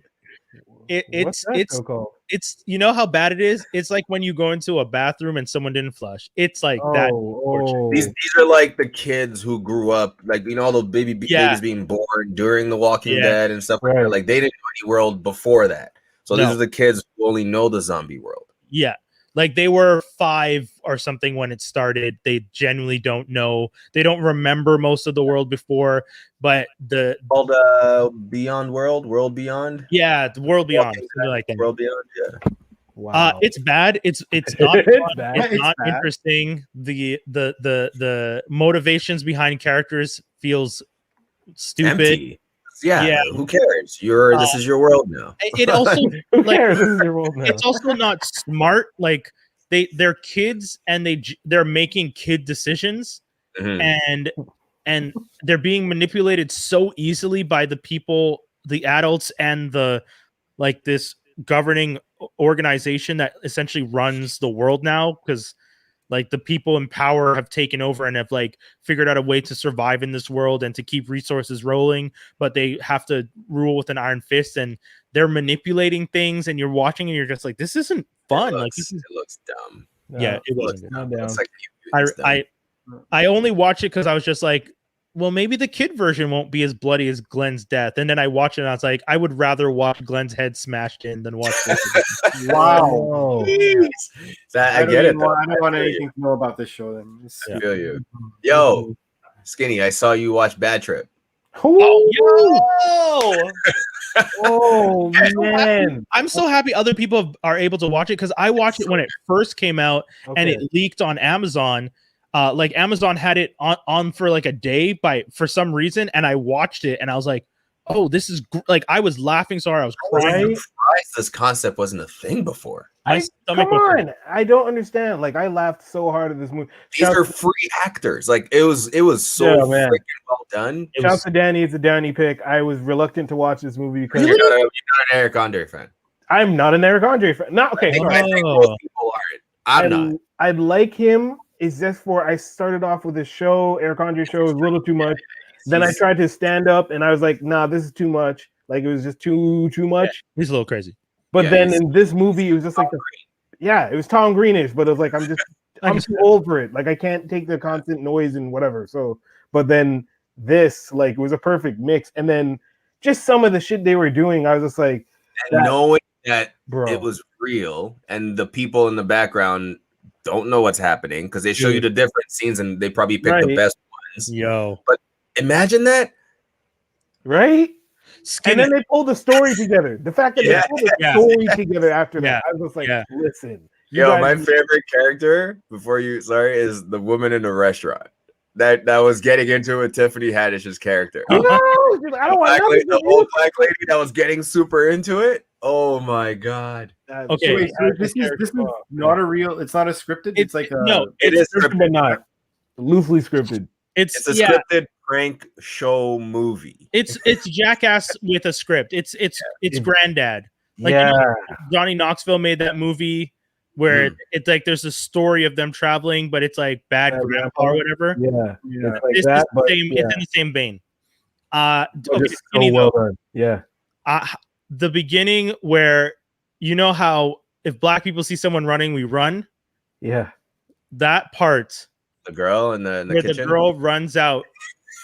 Dude, I was laughing so hard and crying so hard. I had to pause it because I couldn't breathe because I was just like, because it's just the idea that if that happened, I would have done the same. If not, dude, man, it was so good. And you know what's funny is when she ran. So this lady's in the kitchen cooking, and then Eric Andre's character is being chased and crashes through her back door, runs through her house. She looks back where he came from and didn't do anything else, just runs out of the house. But she didn't run with him. She ran and hid under the stairs because she felt like if someone was actually chasing him, they would just keep chasing him and not go back. But I understood because at the end of the movie they explained it, but I'm like, yeah, you don't have to explain. I knew why you did that. I get your logic, for sure.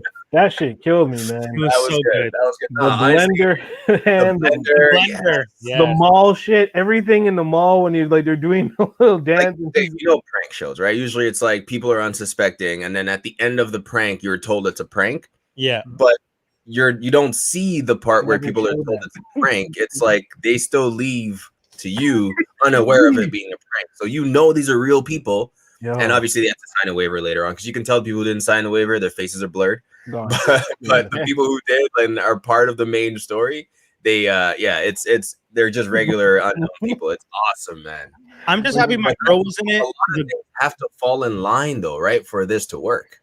Yeah, I was just happy to see my girl Angela Montenegro from Bones, the actress that was like the love interest. I love that actress. That's who she was. Oh, yeah. Okay. I love that actress, and she hasn't really done much since Bones. So watching her be the love interest and his insane, like the reason he goes on this wild trip just to hang out, and then when they get all the, it's like, what is happening? What are you people doing? It's the real world, and a normal person would go, "Are you insane to do this?" Like, when they beat up that blind dude. The dream sequence is probably my favorite part because the beating up of the blind guy, and the blind guy is not really blind and he's in on it, but everybody around him was like, no, and he's like, take his wallet. It was so good. Oh man, every single prank was perfect. The kissing at the wedding. Yes, the kissing. The priest and the three-way kiss. But him and the priest kissing. We got to explain to people though, like at this point, you have no clue what we're talking about because we just keep saying the like. Yeah, the good. It's so hard to follow the conversation. So we'll give an actual review. What were your thoughts other than just the great parts? Okay, thoughts of the movie story. It was I give it an 8 out of 10. It was just I liked his idea. I thought Your classic buddy road trip. Yeah, your classic buddy road trip film. You're gonna get your high moments. The buddies, they get fed up with each other, they get into a fight, they separate, all that. But it's just what they did, what the icing in between. It's like ice cream cake, where you have cake and an ice cream. The ice cream in between is just so fucking good. And you know how, with Hangover, all those crazy scenes that were insane. Imagine they were doing those crazy, insane scenes for real, and people thought it was real. Yes, right. Like, and seeing those reactions from people, reactions. Yeah, it was just so well done. It was a great idea. I loved it. If anything, just watch the movie for that barbershop scene, and just if you can turn it off. If you don't laugh, then you're not. That's it. I questioned if that scene was real, though it felt the most real. I questioned if it was real. It was that one. Yeah. Did you know about the interview? Like, so Eric Andre said in an interview apparently that they went into the wrong barbershop. Oh, they were supposed to go into one where like people might have known about, but they went into that one and dude wasn't playing. Oh wow. Yeah, no, the owner of the barbershop, it looked like, came out with a knife after them, like, get out of my in this scene. Okay, I'm just gonna spoil the scene because it doesn't matter. It's a bunch of different pranks, but there's at a certain point, for some reason, which I'm not gonna spoil, Eric Andre and Lil Rel's penises are stuck in a Chinese finger trap, one on either side, and they're trying to get cut out of it. Clearly fake penises. Oh my god! Obviously fake, and they're walking down the street connected to each other at the penis and going into different stores and asking people who have no clue what's going on, could you cut us out of this? They go into a Chinese restaurant, destroy the restaurant. Yes. They go into this barber shop, which like the barber owner, he was not having none of this. He took out a knife, like chased after them, and they looked, and then you could hear him say, "Oh, wrong place, wrong place, wrong place," as they're walking out. It is insane, dude. And they even had a code word at the end of the movie. You saw that, like, they told them if things get crazy, just say the word popcorn over and over, and we'll come like to help you. Yeah, and you hear him going. He was like, "Come on, popcorn." Dude, Eric Andre, I'll give it to him. This, if there was ever any movie he could make, it was, and that was good. It was this kind of movie. Yeah. Lil Rel was great in his role too. Tiffany Haddish killed it, destroyed it. This is the best acting I've seen her done, and it was a prank. Really good. And the best part was, at one point they were saying they were concerned because Tiffany started getting more visible, like more popular, and they were worried. I did question that. Recognize her. I did question that too. They were worried people would recognize her, but it worked out well. I gotta say, same. I watched this movie a while ago. I know it just got onto Netflix. I think it's cool. I definitely think people should check it out. It's funny. We got to get to Geek News and Rumors because I think that's all the stuff we had marked down, right? Mm-hmm. So let's get to it, kids. You know what time it is. Geek News and Rumors. I'll because usually we end with this, but I'll start off with it. We want to pay our respects and say rest in peace to Jessica Walter, who was the voice actress and one of the stars of Arrested Development, and she was a voice actress who did the voice of the mother on why did I just draw a blank on his name? Archer? Mallory. Thank you. Yeah, on Archer. Apologies. I mean, I didn't forget her name. I forgot the show, and that's right. Yeah. But yeah, so it's sad that she's passed, and a lot of people were paying respects to her, and her legacy lives on in those shows, man. She's been in two of the most like hilarious, like Arrested Development and Archer are two phenomenal pieces of sitcom and comedic art from the last 10 years. So that's a pretty sweet legacy to leave behind. We have Anel Culpepper wins NAACP Image Award for directing the Star Trek Picard episode. So shout outs to her. Batman, the Long Halloween animated movie is coming late spring, early summer with our boy Jensen Ackles from Supernatural voicing the Dark Knight. And Naya River, am I saying her name right? Rivera. She did the voice of Selena Kyle Naya before Rivera, she passed away. Yeah, exactly. Before she passed away, she did the voice, recorded all her parts, so they were able to keep her. So this is going to be. Did they ever recover her body? They did. Yeah, they did find her. in the end, which is I mean, it's sad that she passed. I'm happy that they were able to find her so that they could put her to rest, but that whole situation is still pretty bad. Hey, but also, you know, she saved her kid, and that I think is the most important part. Dwayne "The Rock" Johnson out here still peddling this crap to us about the Black Adam film. Wow, yeah, that movie. You know, every time I see images, like I sent you guys a picture of our boy Aldous Hodge doing his thing. He's out there getting toned AF, swole, as the kids might say. I don't know if the kids actually say that. Toby can tell us because he actually knows about this life. Life. But that dude, he's cutting in ways that he's cutting so hard the muscles are angular, and that scares me. Like when the muscles start to look like squares, I'm like, no, what? It's not. Everyone has to stand beside the Rock, dude, and be just as menacing. So I mean, he's also looks like he's in like a lean bulk situation, whereas a lot of actors kind of just go towards the lean, like Kamel and stuff. They go more lean. They go smaller weight but lean, which makes you look bigger. Whereas he's going for both the bulk and the lean, so he does look a bit more blocky in that sense. Even though he's ripped, it's still like a bit. It's like So, dude, there's a part of his chest that looked like a square box, and I was just like, that doesn't look normal. And I was like, he's just on a caloric surplus right now, which is visible. Right. Yes. All you people out there who know what he's saying there, that's caloric. Man, honestly, if there was ever anything that would motivate you to get your damn workout on during a pandemic, it's doing it for a movie. And I wish I had a movie to work out for.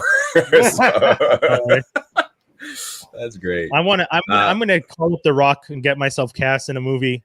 For real. Do you think so? Wait, is he facing off? Is the premise that he's still facing off Shazam characters in Black Adam? I'm still mad because I think he's teaming up with them basically.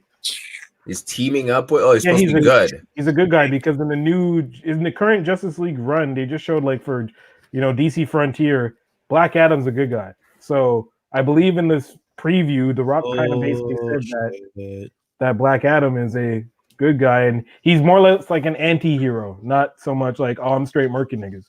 I hate that. He's like, I'm gonna team up with y'all, and y'all can do it my way. He's super evil. He's given a freaking fear ring. I mean, he shouldn't. And you know what really bothers me about this? I feel like they slowed down production of this film, not because of all them rethinking things, but specifically so the comic book could reestablish Black Adam as a hero. So he's gonna be an anti-hero then.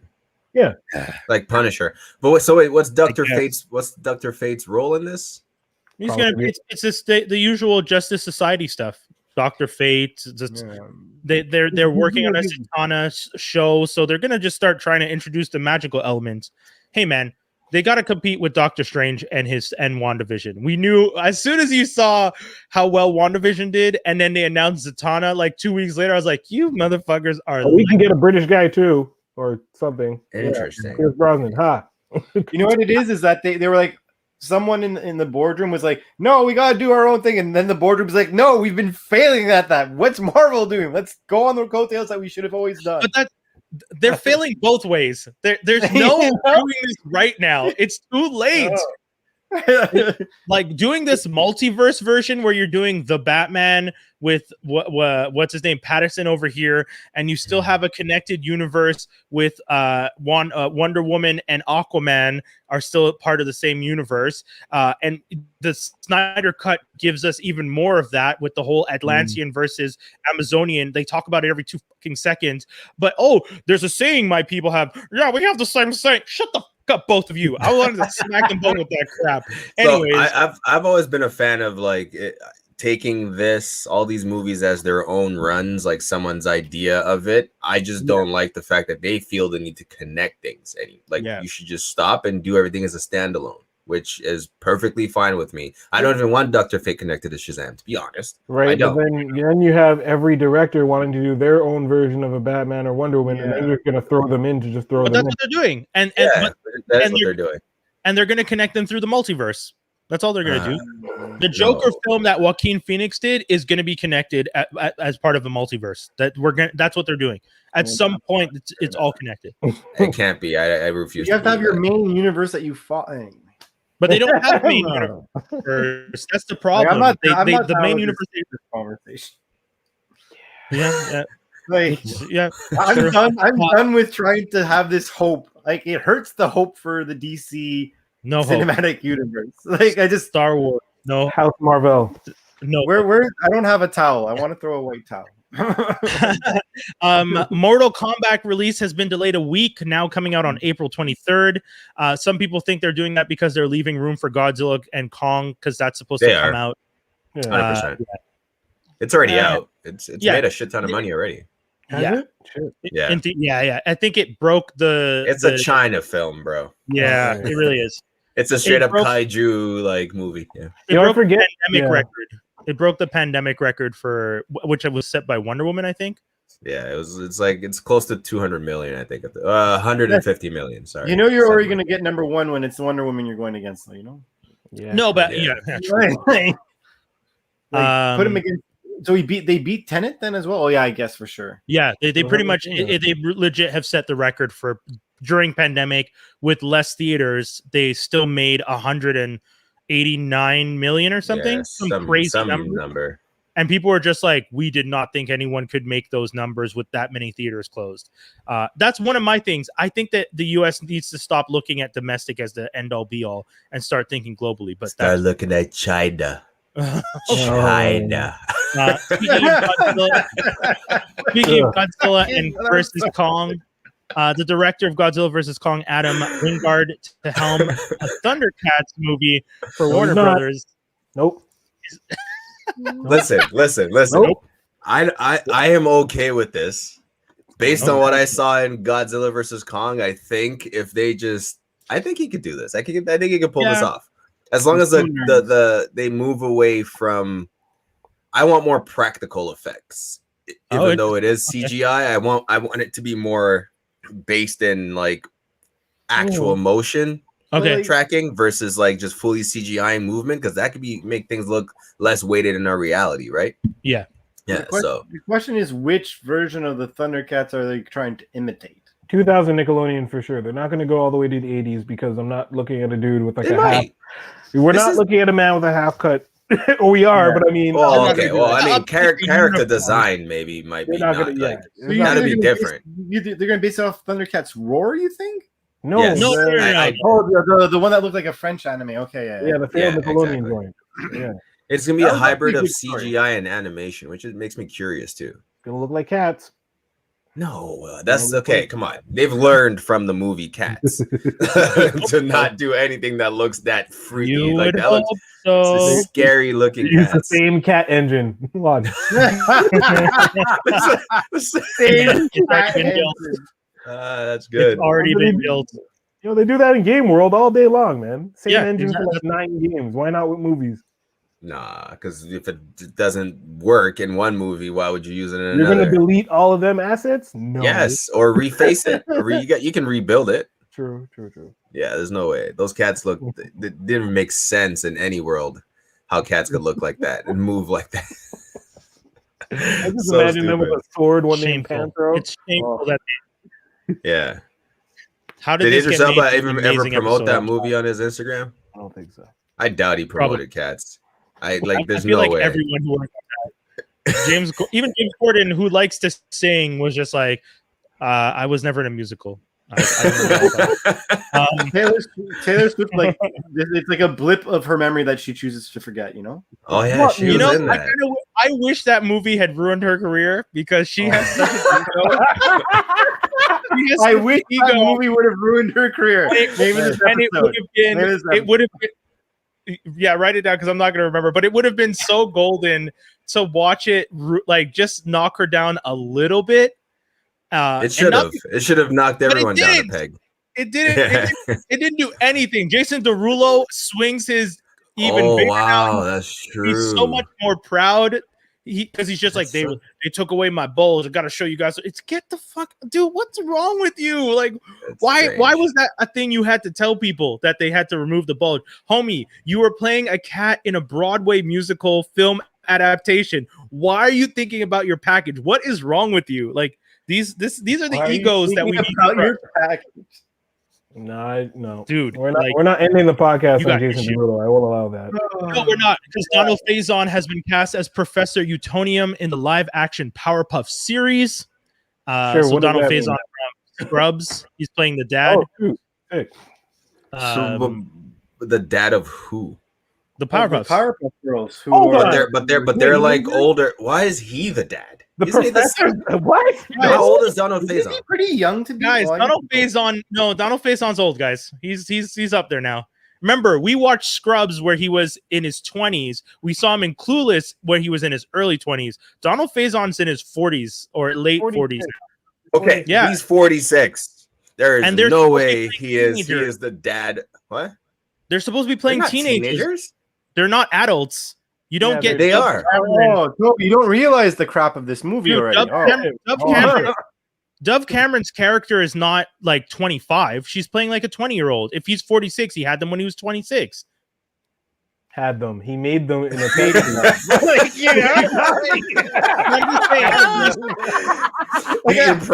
impregnated himself. And actually, in the real world, that's how it's gonna happen. He impregnated a test tube. He impregnated a test tube with sugar and spice and everything disgusting because he's a pervert. Oh man, they're like, why? I mean, you're a scientist. Didn't you figure out a way to grow them in a lab or in a test tube? Oh yeah, I did. I just wanted to do this for fun. I just wanted to impregnate myself.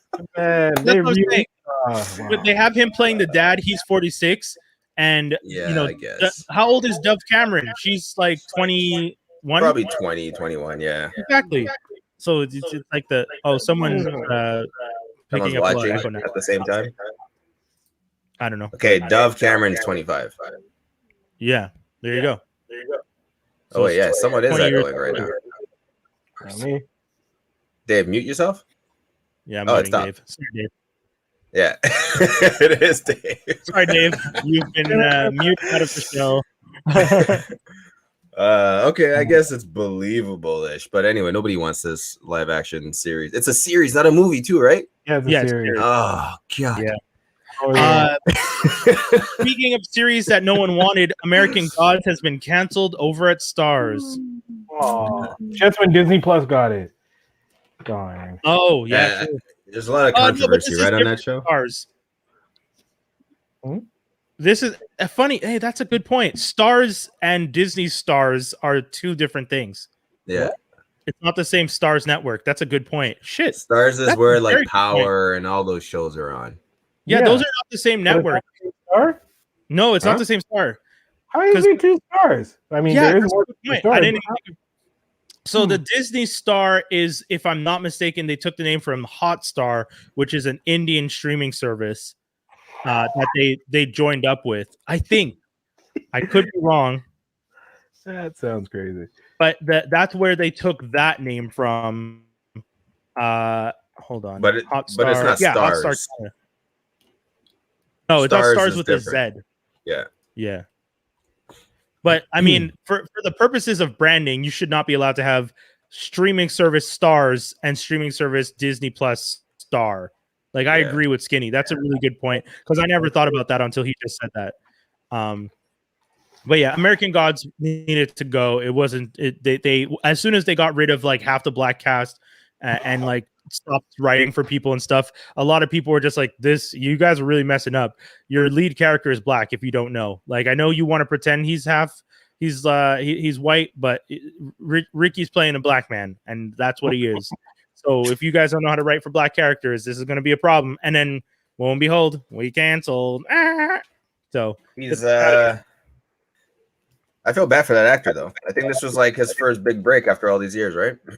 Well, yeah, after the 100, yeah. Go for him. But dude, the show had a whole bunch of things, and Orlando got fired, and it was a big mess. And they really weren't sticking to the source material, so that's just what it is. And it's unfortunate, but so be it. And then the last piece of news I have here, Star Wars The Bad Batch will drop May 4th, which is obvious, May the 4th, with a 70-minute premiere. A new trailer has been released. If you guys haven't checked it out, go check it out. It's going to be dope. Legit ordered them toys today because, and I don't collect Star Wars, but I'm like, these look cool. That looks cool. Yeah. I want these. Yep. Yeah. No, I always like the Bad Batch. The first time I saw them in an episode, I told my buddy, it's like the Ninja Turtles except Star Wars. Yeah. And that's what it is. Yeah. That's what it is. I love it. Interesting. That's the vibe I got. So it's so weird seeing Disney do this stuff where like they're mixing animated world with real world and all this, right? Because like Fennec and all these characters are going to be in this, right? It's smart though, because crazy. Like the dude who's playing Boba Fett, the New Zealand dude, Tamar, who played Aquaman's dad, also. Yeah, like he's not going to be. He can't play like 5 different live action clones. You know what I mean? Yeah. No, you're right. So do an animated show. Let him voice all this stuff. Introduce these characters. Get the same actors who are doing the live action to do their characters.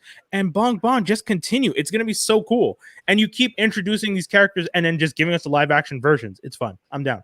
And you can give them the live action version for like half an episode and still be like, oh yeah, to be continued over here. Yeah. So, like, you get that version. Like, yeah, it's great. I think it's cool. That's wicked. And speaking of Star Wars, they cast the Obi-Wan show. Yes. Oh, sorry, I didn't add that. Yeah. Kumail Nanjiani, speaking of him, because we mentioned him earlier, he's also going to be in that series. O'Shea Jackson getting the prime roles lately. Ice Cube's son. Yes. Who else? Sung Kang, I think. And Hayden Christensen, obviously, reprising his role. We already knew that. I actually don't want him to come back, but whatever. Come on. He wasn't that bad, man. He wasn't. Yes, he was. Yes, he was. I don't think Hayden was that bad. I think the direction he was given was bad, but I don't think he was. I always blame the direction. Some people are just bad, Toby. But Toby, think about it this way. You saw the movie Jumpers? Yeah. He's not good in that either. Yeah, and that's not him. If you defend him in Jumpers in some shape or form, I'm going to get an argument right now. Samuel Jackson is in Jumpers and does a good job. And he does an okay job. But I think the script wasn't as good as, say, what's that movie with Chris Evans? The one where it was kind of similar. Push, right? Push had a much better story, much better things to buy into. And Star Wars had Star Wars. And he fucked it up, all right? No, anyway. All right, fine. I'm ready for the redemption road, the road to redemption. And Joel Edgerton, who's always great in whatever he does too, is going to be in it. Yeah, which is cool. Yeah, one of my buddies was really excited about that one. And then Moses Ingram. Honestly, this cast is really good. Indira Varma, the British actress, is the other one that I'm really excited for. But yeah, we're gonna see. That show's coming. Man, this was a long one, but always fun. Anything you guys want to say to people? I'm good. No? Skinny. Chilling. Just check my videos and check out the reviews on actionfiguskinny.com, YouTube, actionfiguskinny, all that. Follow me. I'm here. Oh, okay. You know what? Let's touch on it. Francis Ngannou, another African UFC champion. Which is crazy to say. Actually, it's pretty insane that 3 of the top UFC. So Jay Grizz just asked us to talk about. What about Ngannou though? I'm gonna touch on it real quick. Okay. MMA has been getting this huge boost during the pandemic because it was one of the first sports to come back, so to speak. Like to actually start doing live events again. So people started watching. I've noticed casual fans becoming more interested in it lately. And there's just epic tale of this guy who grew up in like Cameroon, had nothing. He grew up in the sand mines, like worked, like just that story of like the American dream and making it kind of situation. And just grew up to be a massive beast, just working the sand mines, learned how to box and stuff like that, like 5 or 8 years ago. Got to the UFC, went on this crazy run, lost to the champion, went through this past 4 years of kind of like training and just working hard to get his wrestling back up, and then boom. And the thing about UFC that I like a lot more than the WWE is the fact that, again, you can still get the story without the fakeness. Like a lot is on the line in terms of like your health. Like the damage is real. Like all, that's why I'm pretty much more invested in it. But it was kind of cool to see that like right now we have 3 African champions, 2 from Nigeria, 1 from Cameroon right now in the UFC. So we'll see where it goes. Maybe we're gonna get a UFC Africa soon. That'd be crazy. Oh wow, it'd be bigger than Ali, like Bomaye, bro. Like it'll be huge. It'll be huge. There's a lot of people, I think, untapped talent out there, which are obviously getting more motivated by seeing these guys do their thing. So I thought that was cool. Yeah. Long. There you go, kids. If you like the UFC, check out Toby's UFC reviews every week. You know what? I pretty much watch it every weekend. So if you want to talk UFC, definitely hit me up. Hit me up. But yeah, guys, that's the whole show. We just want to remind everybody, as we've been letting you guys know for the last few weeks, if you go over to, actually, if you're watching this on YouTube, I'm going to ask you guys to do this for us right now. In the description, there is a link to our milkshake page, so you'll see it. It's the one that starts like MLKSH something. Click on that link. The first page on it takes you to the Vote Best of Montreal for podcasts.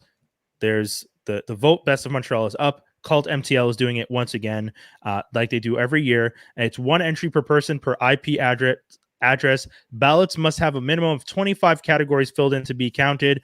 Vote for non-local people or things that are not based in Montreal will be disregarded.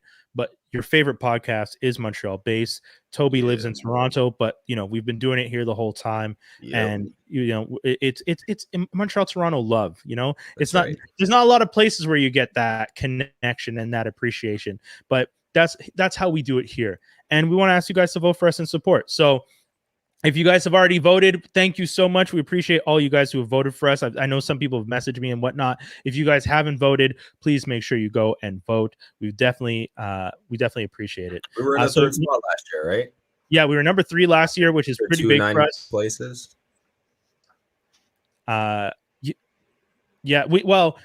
That's it. We've been on the list 3 years in a row. Right. And the year before that, we won Best Talk Show at CJLO when we were still at the radio station. So we've been consistent, folks.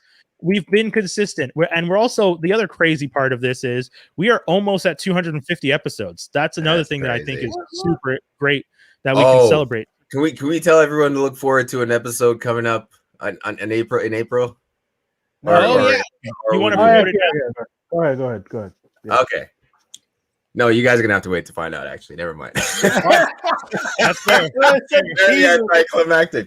There's something cool. There's something cool coming up on the April 14th episode. April 14th. April 14th is a special episode. Make sure you tune in for that. Actually, make sure you tune in every week. But April 14th is going to be a very special episode. We're going to let you guys know more about it. At the top of the show, you'll definitely find out what's going on. We also are on the road to 250. This was episode 242. And like I said, if you go into the description, the website is right underneath. It's msha.ke/Geektastic Cypher. You'll see it in the description of this episode. So if you're watching this on YouTube, you just click on that and it takes you straight to our milkshake page. The milkshake page has all of our content and you can check it out. And then, guys, go vote. Go vote and vote for us. And make it fair and then help us win. And tell a friend to tell a friend. That's the whole show, guys. We're out. Thank you so much for tuning in to another edition of Geektastic Cypher here on Free Agents Media. We out, you beautiful people. Deuces. Please.